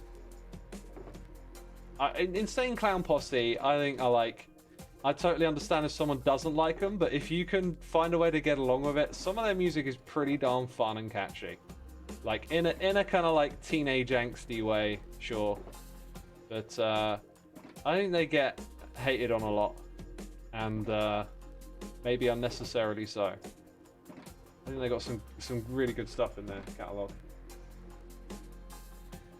You've been enjoying like Moth to Flames recently. Do you mean the Metallica song?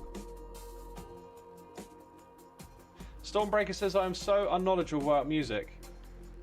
Like, everyone's got a different thing, right? The reason I got knowledge about it is because I just love it so much and I constantly get into it. I think I'm going to do one more pixel art. I think I've got time for it. I do have like a big one, like a SNES controller.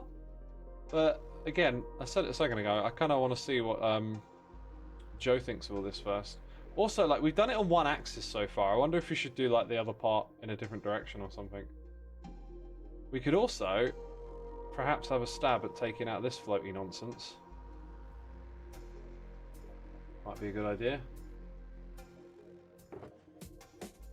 ICP has good songs, but their die-hard fans are probably why they get hate. Yeah, well, I mean, you're right. Like, the Juggalos have like a poor reputation or whatever. I never really fond of like taking a group of people and then them being this or that, right? So for me, it's kind of like, I don't know, they have their own thing, right? Like, I'm not so bothered by it. But what I don't like is how they got classified as a gang by the FBI. That is just bizarre. Straight up bizarre and wrong. Like, Moss to Flames is a band, about 300,000 monthly listeners, mostly metalcore stuff. I recommend their album No Eternity in Gold. Alright, what about metalcore 10 out of 10s? What about that? I like it. I like metalcore. I never got that deep into it. But like, I think I kind of experienced maybe what you'd call like the first big like commercial wave with stuff like Killswitch Engage. That's the kind of metalcore that I really like. And a lot of it sounds a heck of a lot like Slayer. Heck of a lot like Slayer, like the guitar riffs. What's a good song to start Slipknot? Probably Duality. Be a good starting place. People keep recommending Loch Noose to me. You can't get past the screechiness of their vocals. Yeah, okay, so here's how you do it, right? Like, you listen to it anyway, right? And just don't fixate on the vocals. Because, oh my god, that guy sounds like a dying wolf, right? But, hear me out on this, like, if you're not paying attention to it and keep thinking about it, eventually you'll start to feel it a little bit more, and despite that shriek howl being pretty unappealing, it definitely captures a lot of like frustration. There's a lot of frustration and like manicness to it that really suits the music. And I got to see them live, and they have a live show. They have an absolute banging live show. I had a feeling it might be that. I'd heard things, you know, these Knocked Loose shows are pretty crazy and wild, and they are wild. End of Heartache by Killswitch Engage. Yes, that was a cracking record.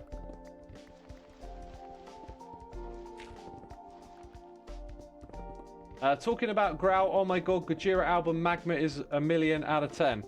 I don't know what my favourite Gojira album would be, but the one with the heaviest matter in the universe was the first time I listened to them, and that was awesome.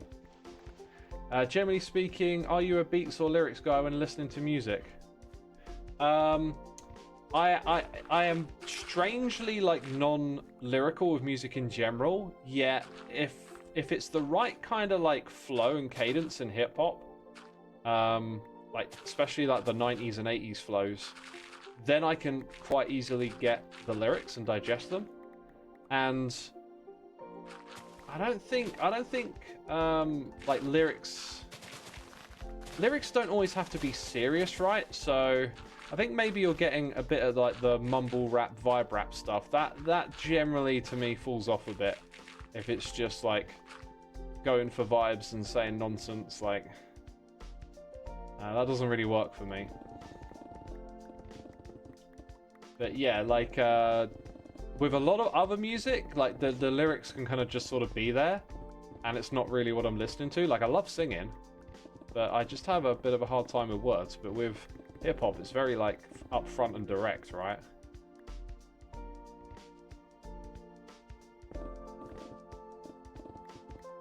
You thought X was going to say mumble rap. I thought I did say mumble rap.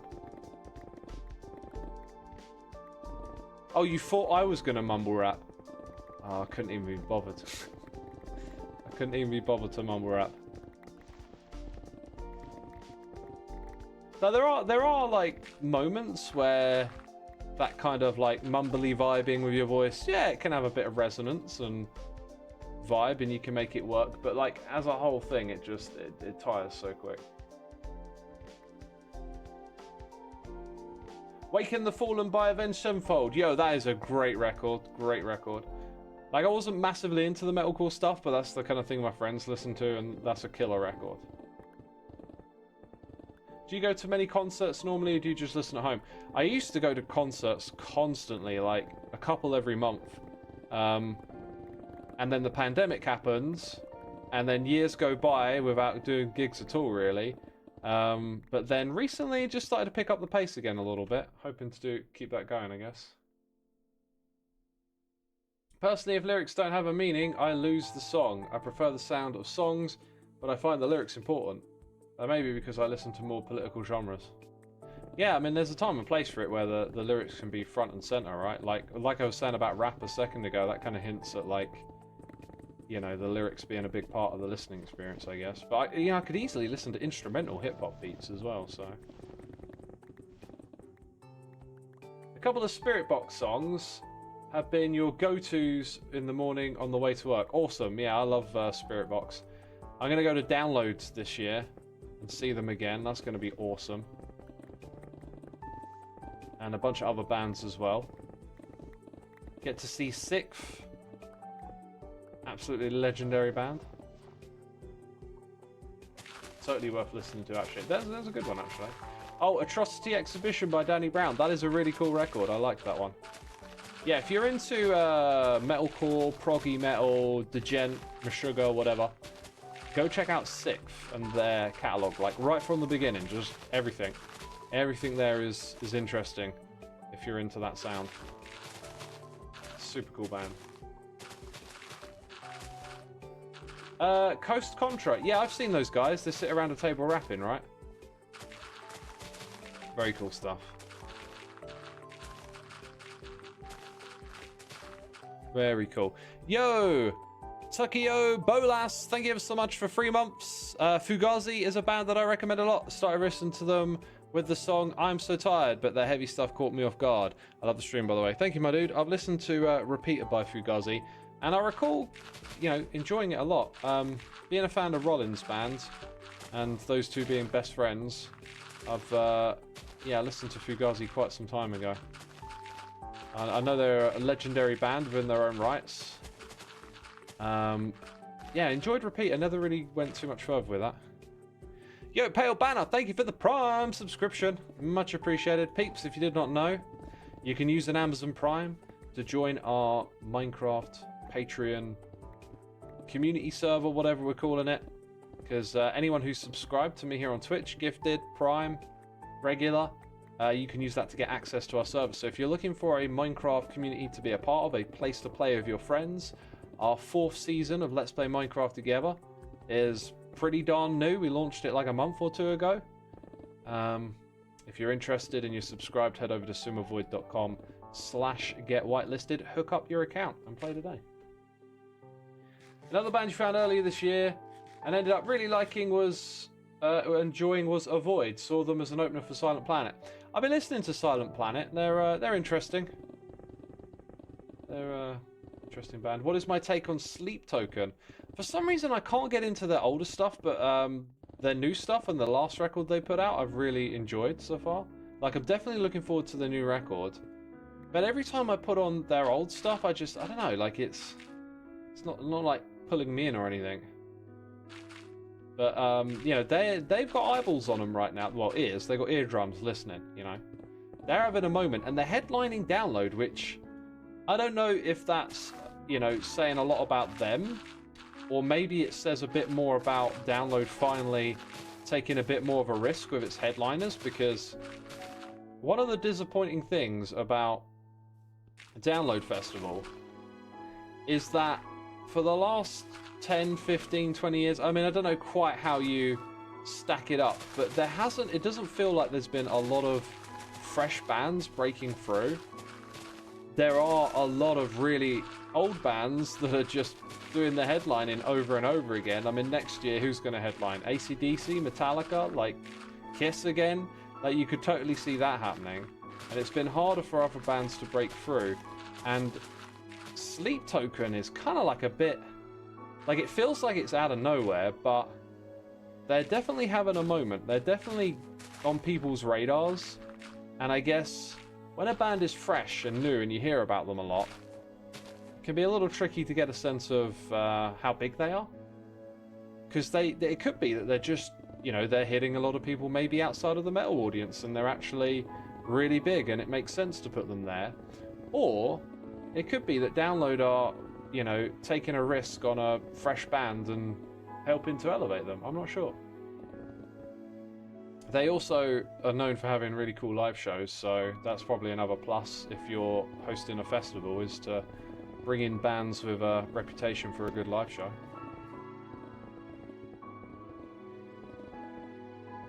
Download is 20 plus years old. It started, I think, in like 2003, 2004. So yeah, it's over 20 years old. And I went to a lot of them, starting in 2006. But that tradition, eventually, like, I missed a few, and then it became like going for days instead of the whole week with the camping thing. But many fond memories, tons of musical discoveries. I would just spend the whole day watching music. Like, if there's something if there's a gap between bands I know that I want to watch, I go to the smaller stages and just check out what's on and discover. It's a really cool way to find new music, see it live for the first time.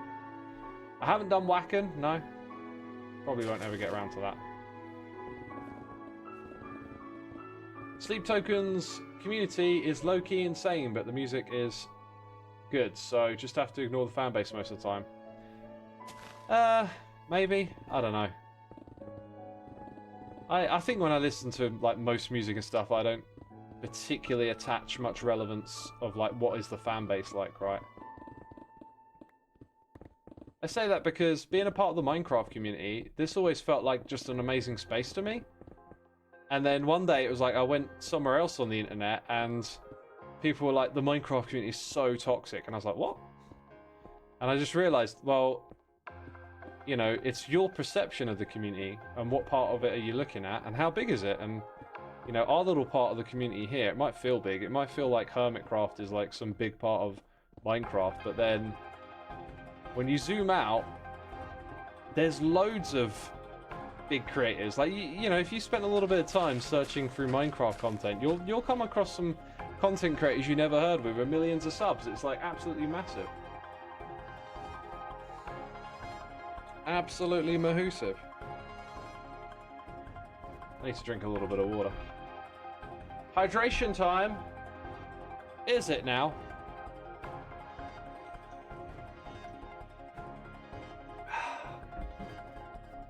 You can't get into Sleep Token. People are praising them to high heavens. But in my first impression of the music was that it sounds like AI. It doesn't sound like AI music. AI music isn't that good yet.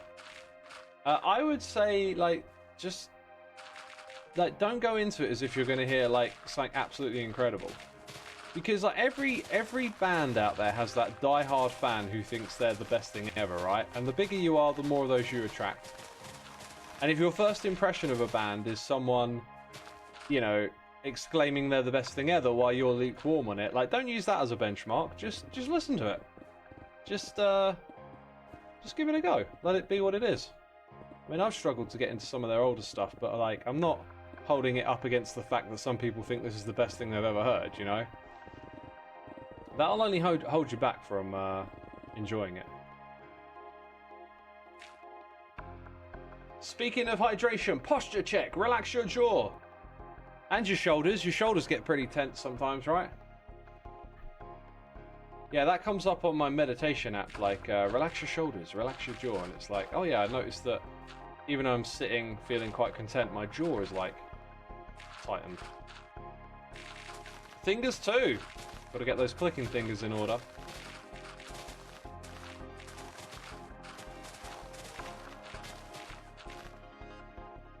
Finally got in, needed my word and my phone. Oh, did you have to log in to FA or something? Lower your eyebrows if they're raised, yeah. Oh, what other silliness can we add to the mix? Stand on one leg if you're standing on two.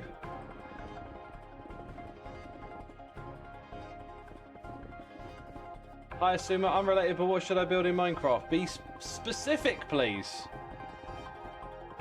Build a building with a sign on it, and the sign says, "What should I build?" And inside the building, build a redstone contraption that takes random words and mixes them together. So, like, have a group for theme, have a group for like size, have a group for block pallets, and then when you finish that, press the button, right? And it will spit something out like big prismarine mansion, and then you go build it, and then you never come back here and ask me again because you got a machine to do it for you. Oh my god, this is genius. This is genius. You'll never have to ask me again. Surprisingly good idea. I was expecting jokes. That was a joke. I was supposed to take that seriously. You don't need to build a machine in Minecraft to do that. Just get a bunch of cards. You know, have a deck of cards for theme, deck of cards for block palette, deck of cards for size, deck of cards for twists, deck a card for location, you know, build it underground, build it in an ocean. Do all of that. And then just shuffle each deck and then draw one at a time. Don't even need to do anything in Minecraft. Look, just hire someone. Just hire someone to play the game for you, man. Just be like, you figure this out. You figure out what to build. The problem solved. You've outsourced it. You've outsourced the creativity. Xisuma outsourcing to automation. Another job taken by AI. Derp AI. The best kind of AI. It's never right. It's always wrong, and that's okay. That's perfectly okay.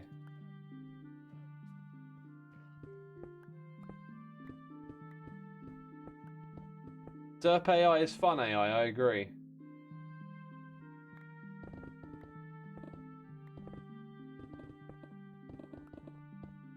What about evil derp AI? Evil derp AI. Jeez. What's the latest happening in the world of AI? I gotten pretty tired of following AI news. Like a year or so ago, I was following it like religiously. And then I started to realize that like a lot of the, like, it feels like in the AI news space, like every time a new model is released, it's like groundbreaking. Oh my god, all these benchmarks have been broken. It's like, oh, they've been passed by like 0.1%. Great. So I haven't really been following the news. I just got fatigued because there's so much like kind of like over the top clickbaity stuff, right? The news is pretty much the same it was a year ago. It feels like that, yeah. I definitely haven't seen that much in the way of like breakthrough products or whatever. Like at some point kind of expecting like some sort of game changer to come along again, but like hasn't happened yet. But they got to keep that hype cycle going, you know.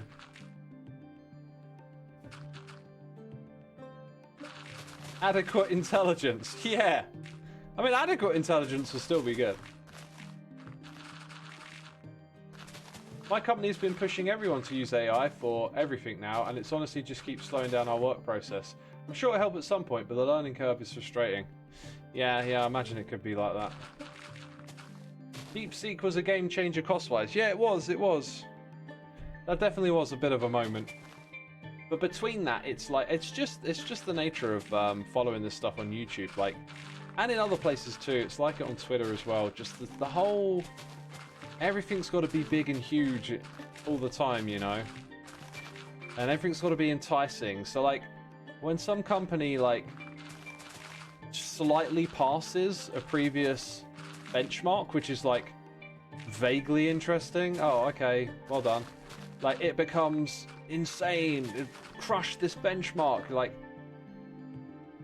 you just get tired of it after a while. Like clicking on this enticing video and just being like, oh, so it did like 0.1% better. Great. Cheers.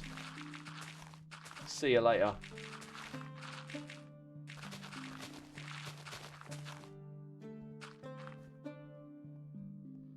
You wonder how schools and universities are going to measure a student's knowledge from now on. The AI will pretty much stand for writing papers or whatever. We're definitely going to go through some changes, you know, and it could be just like standards of these things change. Like, it sounds a little scary, it sounds a little dangerous, you know, but maybe it could work. Who knows? But like, maybe like as a student, you might not end up needing to rely on your own knowledge as much, right? Which sounds crazy.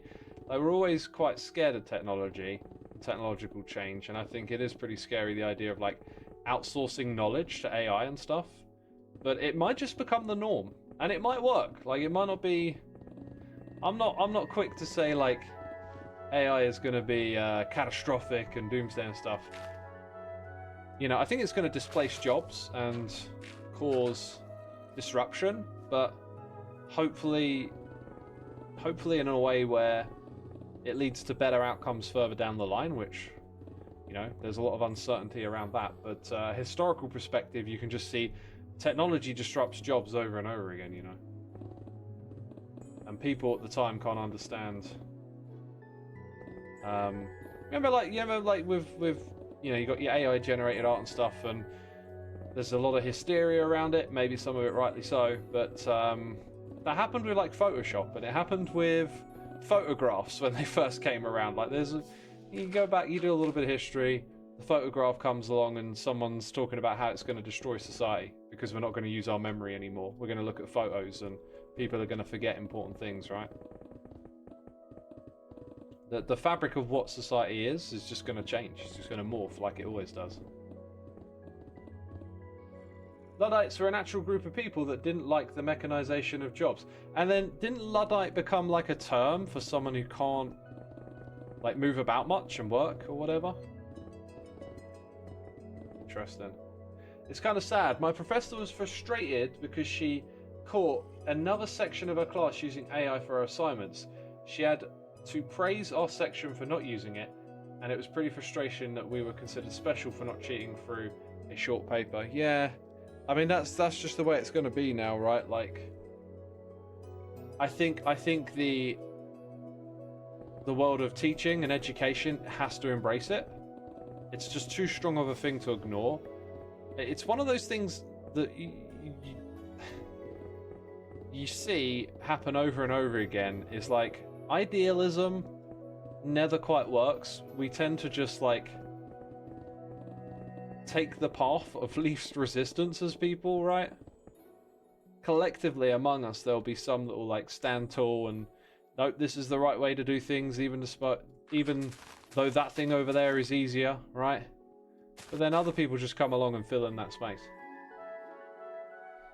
It's a thing now for my classmates to use AI to just copy and paste things when we do our group reports. Crazy.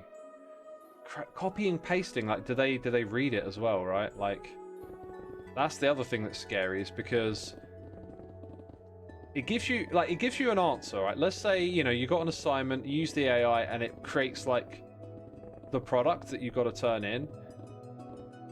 And my first thought is that you would still read it, right? You would still go through it and be like, you know, okay, I've read the AI thing and now I understand the topic or whatever. But are you talking about people who like don't even bother to do that now? It's just like, I'll let the AI do my assignment.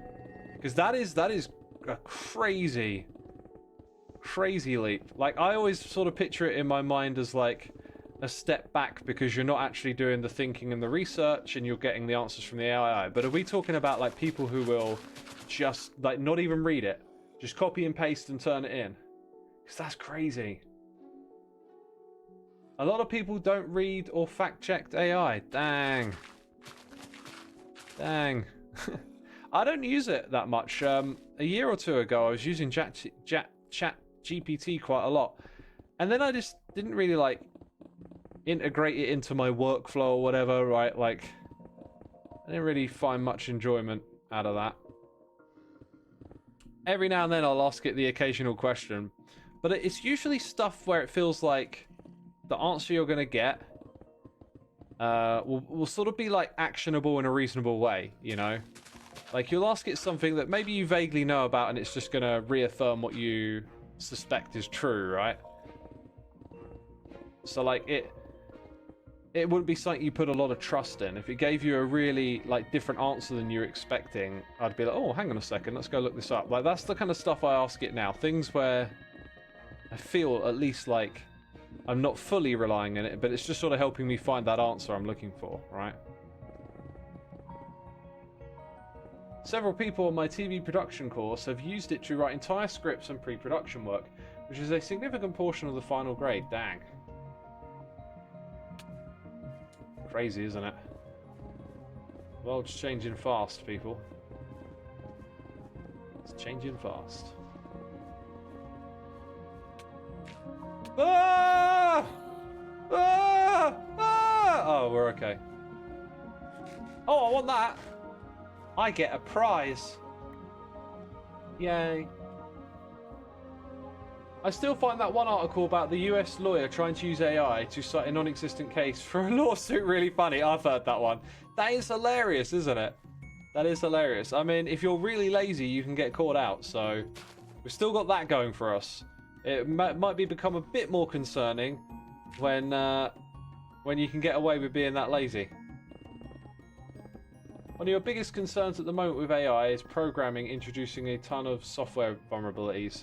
Yeah, you know, originally the tone around talking about programming with AI was really positive and strong, and recently it feels like it's started to turn. I've heard people who have been big on programming in AI start to say, like, you know, they feel like they're losing their abilities as a coder, they're becoming lazier.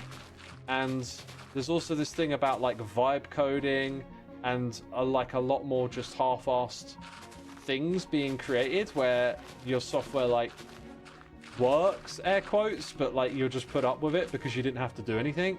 You let the AI do all the work. So it's interesting to see how that's going to play out, because one of the areas AI had a really good rep was programming initially. You know, that seemed to be a sure bet, and now tides are starting to turn a little bit. It's actually scary to have AI-trained doctors, lawyers, etc. Right now, yeah, right now it would be, but this, you know, this technology, it could be in its, you know, growing stages. Like, it's kind of hard to like put into words sometimes, but there's a lot of stuff in society that very much isn't perfect yet. Because it's normal, we tolerate it, and we don't really think about it too much. And I just feel like as AI becomes more ubiquitous, for younger generations, it will just become the norm, and so you won't have this like anxiety about it or even questioning of it like we do now, because we're here watching it unfold. And so, like, you know, fast forward 100 years, and like you might find the way AI implemented is terrifying to you, but then to people who are used to it, it's just the normal thing, right? Yeah, it's like, that's one of the ways I like to think about it, is just how it'll be different to people that grow up with it just being the norm. Because that's the same with all the previous technology. 2 things you can do: resist and accept it, use it. Which do you think would be better? It's here and it will go away. Better to school yourself into using it as a tool. I think resisting it is a what do they call it? A non sequitur. Like utterly pointless to resist it. I think if you put on your realist hat and realize that people aren't idealistic and you can't convince everyone not to do this, it is happening. So from that point of view, I think if you can use it to help yourself in some way, that's a good thing. And when I say help yourself, I don't mean have it do the assignment for you. I mean have it help you learn better. Like, that could be a way to use it effectively. But I also think like we should be proactive in discussing and talking about the risks and the problems of implementing it at large scale, and like working together to try and do better. I think if you really care, but your stance is like, we need to resist and stop this thing, I don't think that's the right attitude. I think it should be, if you care that much, you're that concerned, like, you should be involved. You should be getting like into the space and being a part of the discussion and trying to steer the ship, because it is not going to stop, right? Like, it will keep going and keep growing. So if you've got big concerns, like, and you want to do something about it, get involved. Become a part of the discussion and, you know, try and help steer the ship, so to speak. You don't like the environmental impact AI has? Yeah, here's the thing. Everything we do has an environmental cost attached to it.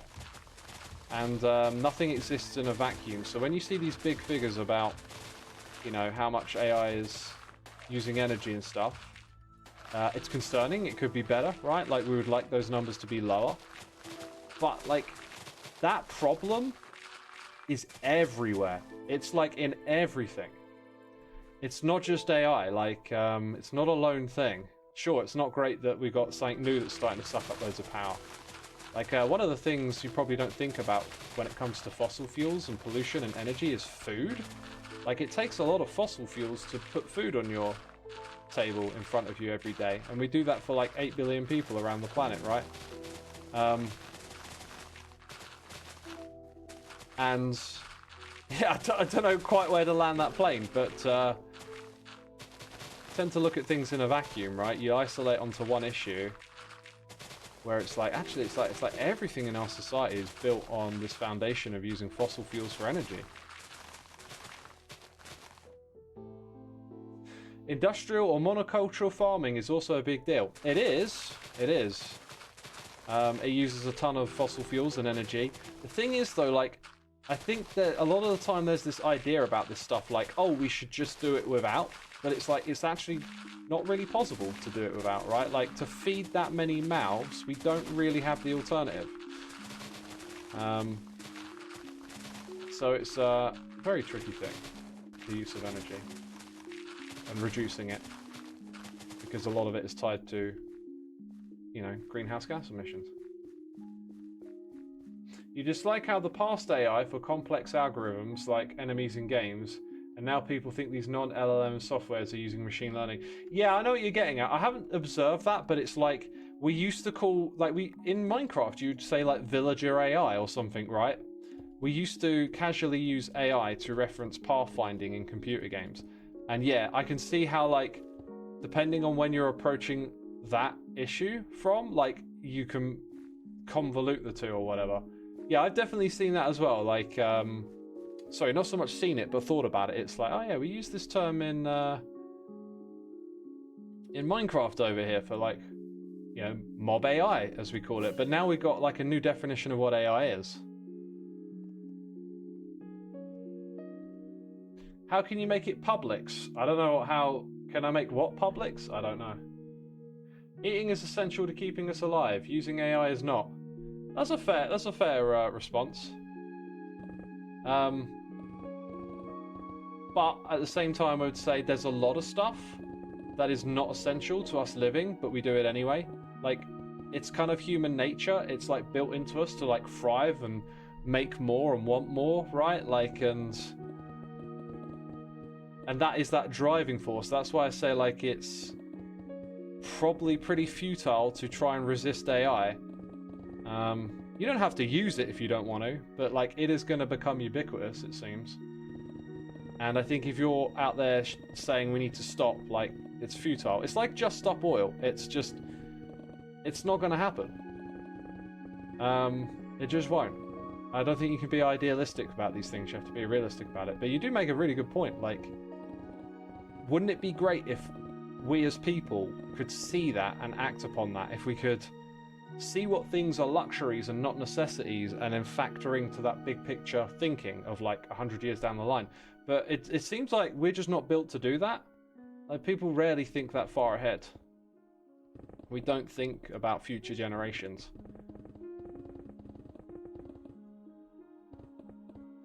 You found AI more and more prevalent and in your face. I'd like not to use it, but it keeps getting shoved at me. That is because all these tech companies have, you know, like, massively raised their stock prices. There's a lot of pressure to create profits from this AI thing. Like, they've gone all in it. It's their big new thing. It's the hype cycle. And they're trying to productize it and put it everywhere they can. And it's probably, like, the places I've seen it crop up, there hasn't been any killer apps yet, has there? There hasn't been any, like, big AI thing that everyone just has to get on board with and use. And it's all like, yeah, they're just trying to put it everywhere because they've got to, you know, show that they're going to make profits with it. No one wants to miss the boat, that as well, yeah. People in general do. Unfortunately, the ones that make decisions don't care, says Wristfrost. If you're referring to, like, long-termism, like I was talking about a moment ago, I don't know about that. I just feel like it's easy to look at people in power and think, like, what they do is very individualistic and not think about all the pressures and forces around them that shape those decisions. I think once people become a certain size collectively, like, these forces just sort of emerge from within. Like, individually, we're all like, oh, of course we can think about global warming in 100 years down the line. But then collectively, that just gets lost in the collective somewhere. It just disappears. Like, this other force of, like, you know, growth and prosperity that wants to continuously seek out more and go further and go faster, you know? Use AI to make a weekly food plan and find recipes. Now you don't have to think what to eat every day. That's cool. That's a cool use. I could see myself doing something like that. I just haven't got around to trying it yet. Plus, I noticed my own eating habits get a little bit like repetitive sometimes, and it'd be nice to spice it up. And I imagine using like a food plan with AI. I got a family member who does that actually. Now that I think about it, I just never tried it myself yet. Yo, Fallen Armor, thank you for gifting a sub to AZ. Appreciate you doing that. Appreciate you supporting our community here with a gifted sub. That's fantastic. I'll play the animation for you. AZ, be sure to say thanks in the chat. Into the discourse over AIs and LLM especially is highlighting systematic issues underlying them rather than being the sole issues themselves. Yes, actual robot. Yes, I get what you're saying. And I agree. Like that's like I was saying a second ago, there's that like emergent force that we have, and it's like what we're doing with AI is what we've done with loads of other stuff. It's, you know, like a gold rush for wealth and prosperity or something. Do I have the durability ping enabled? I should do, but now that you mention it, I feel like I don't know how I set it up. Oh, I've got it hidden for me. I think I would like action bar. Although sometimes that gets overridden by the other thing. Maybe with a sound as well. So we got sound and chat now. I don't know when it will activate. It should do. It should activate at some point. This is very relaxing. Like having a chat and just mining some stuff in Minecraft. Very relaxing.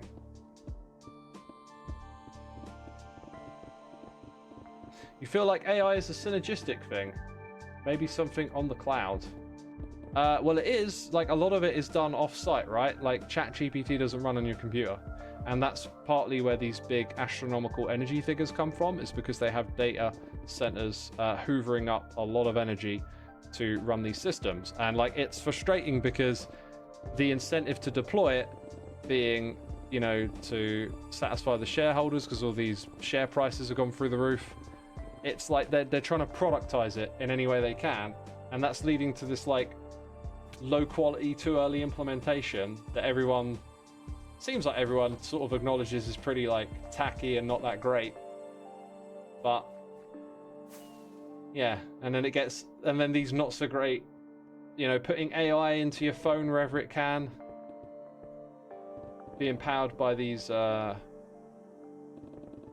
hoovering data centers.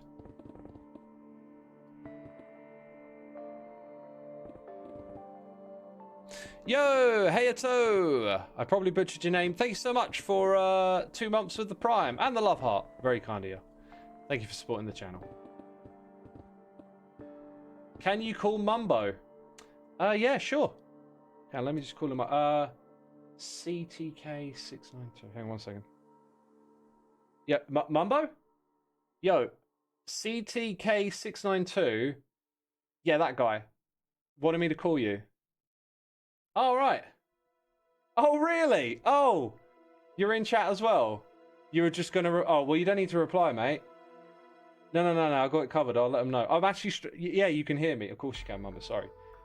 Go back to the stream. Sorry, I'm interrupting you. Sorry, Mumbo. I'll let you watch your Xisuma stream. All right, yeah. Bye. Jeez, I think he's a bit upset. I interrupted him watching his Xisuma stream. He saw your message, buddy. He saw your message. He was going to reply, but now he won't bother. So, you know, well done. Bam. That's all of it. It's gone. There's no obnoxious mountain at the side of this project anymore. Goodbye, mountain. Goodbye forever. I don't think the durability ping thing has gone off yet, which is kind of concerning. And we've got plenty left there to take care of that. I need to do a thing, I need to do a thing, I need to do a thing. But guess what? It's the wrong time of day. So we'll pop down here to where the lights are. Do that. Dang, bro just ate a mountain. I did, didn't I? I just ate a mountain. Okay. My thing is this thing. Although maybe focus on the new ones a bit. Nah, I think I like the zoomed out look here. Like that. Bam! That's it. That's the magic. You can see how the thumbnail is made when you see it on the second channel later on because, you know, you didn't catch the stream. That's how that works. Dang it. Yeah, second channel, I guess. So I'll plug that. I do have a second channel on Xisuma. On YouTube. It's called Xisuma 2. That's where the VODs go if ever you want to go catch up on some streaming stuff that you missed. Also, at the end of the stream, I'll let you know that I do make music and you can listen to it for free. How generous of me. How kind. Soulside Eclipse, go look it up on YouTube. Bandcamp, Apple Music, Spotify. Those are streaming platforms. That's because you can stream my music. Isn't that amazing? Oh, what a clever idea. What a clever idea. You can just go search it and listen and decide. You can tune out 3 seconds later if you want to. Yeah, I'm going to go raid Feinberg today, who is my MCC partner. So, seems kind of fitting that we get a recommendation here. So stick around if you want to watch one of the PvP goats of Minecraft, as I've been told. Playing some speedrunning by the looks of it. So yeah. Anyway, the raid is underway. Stick around to be a part of it. Thank you for tuning in. I'll see you again on Saturday, people. Saturday is the next one. Take care.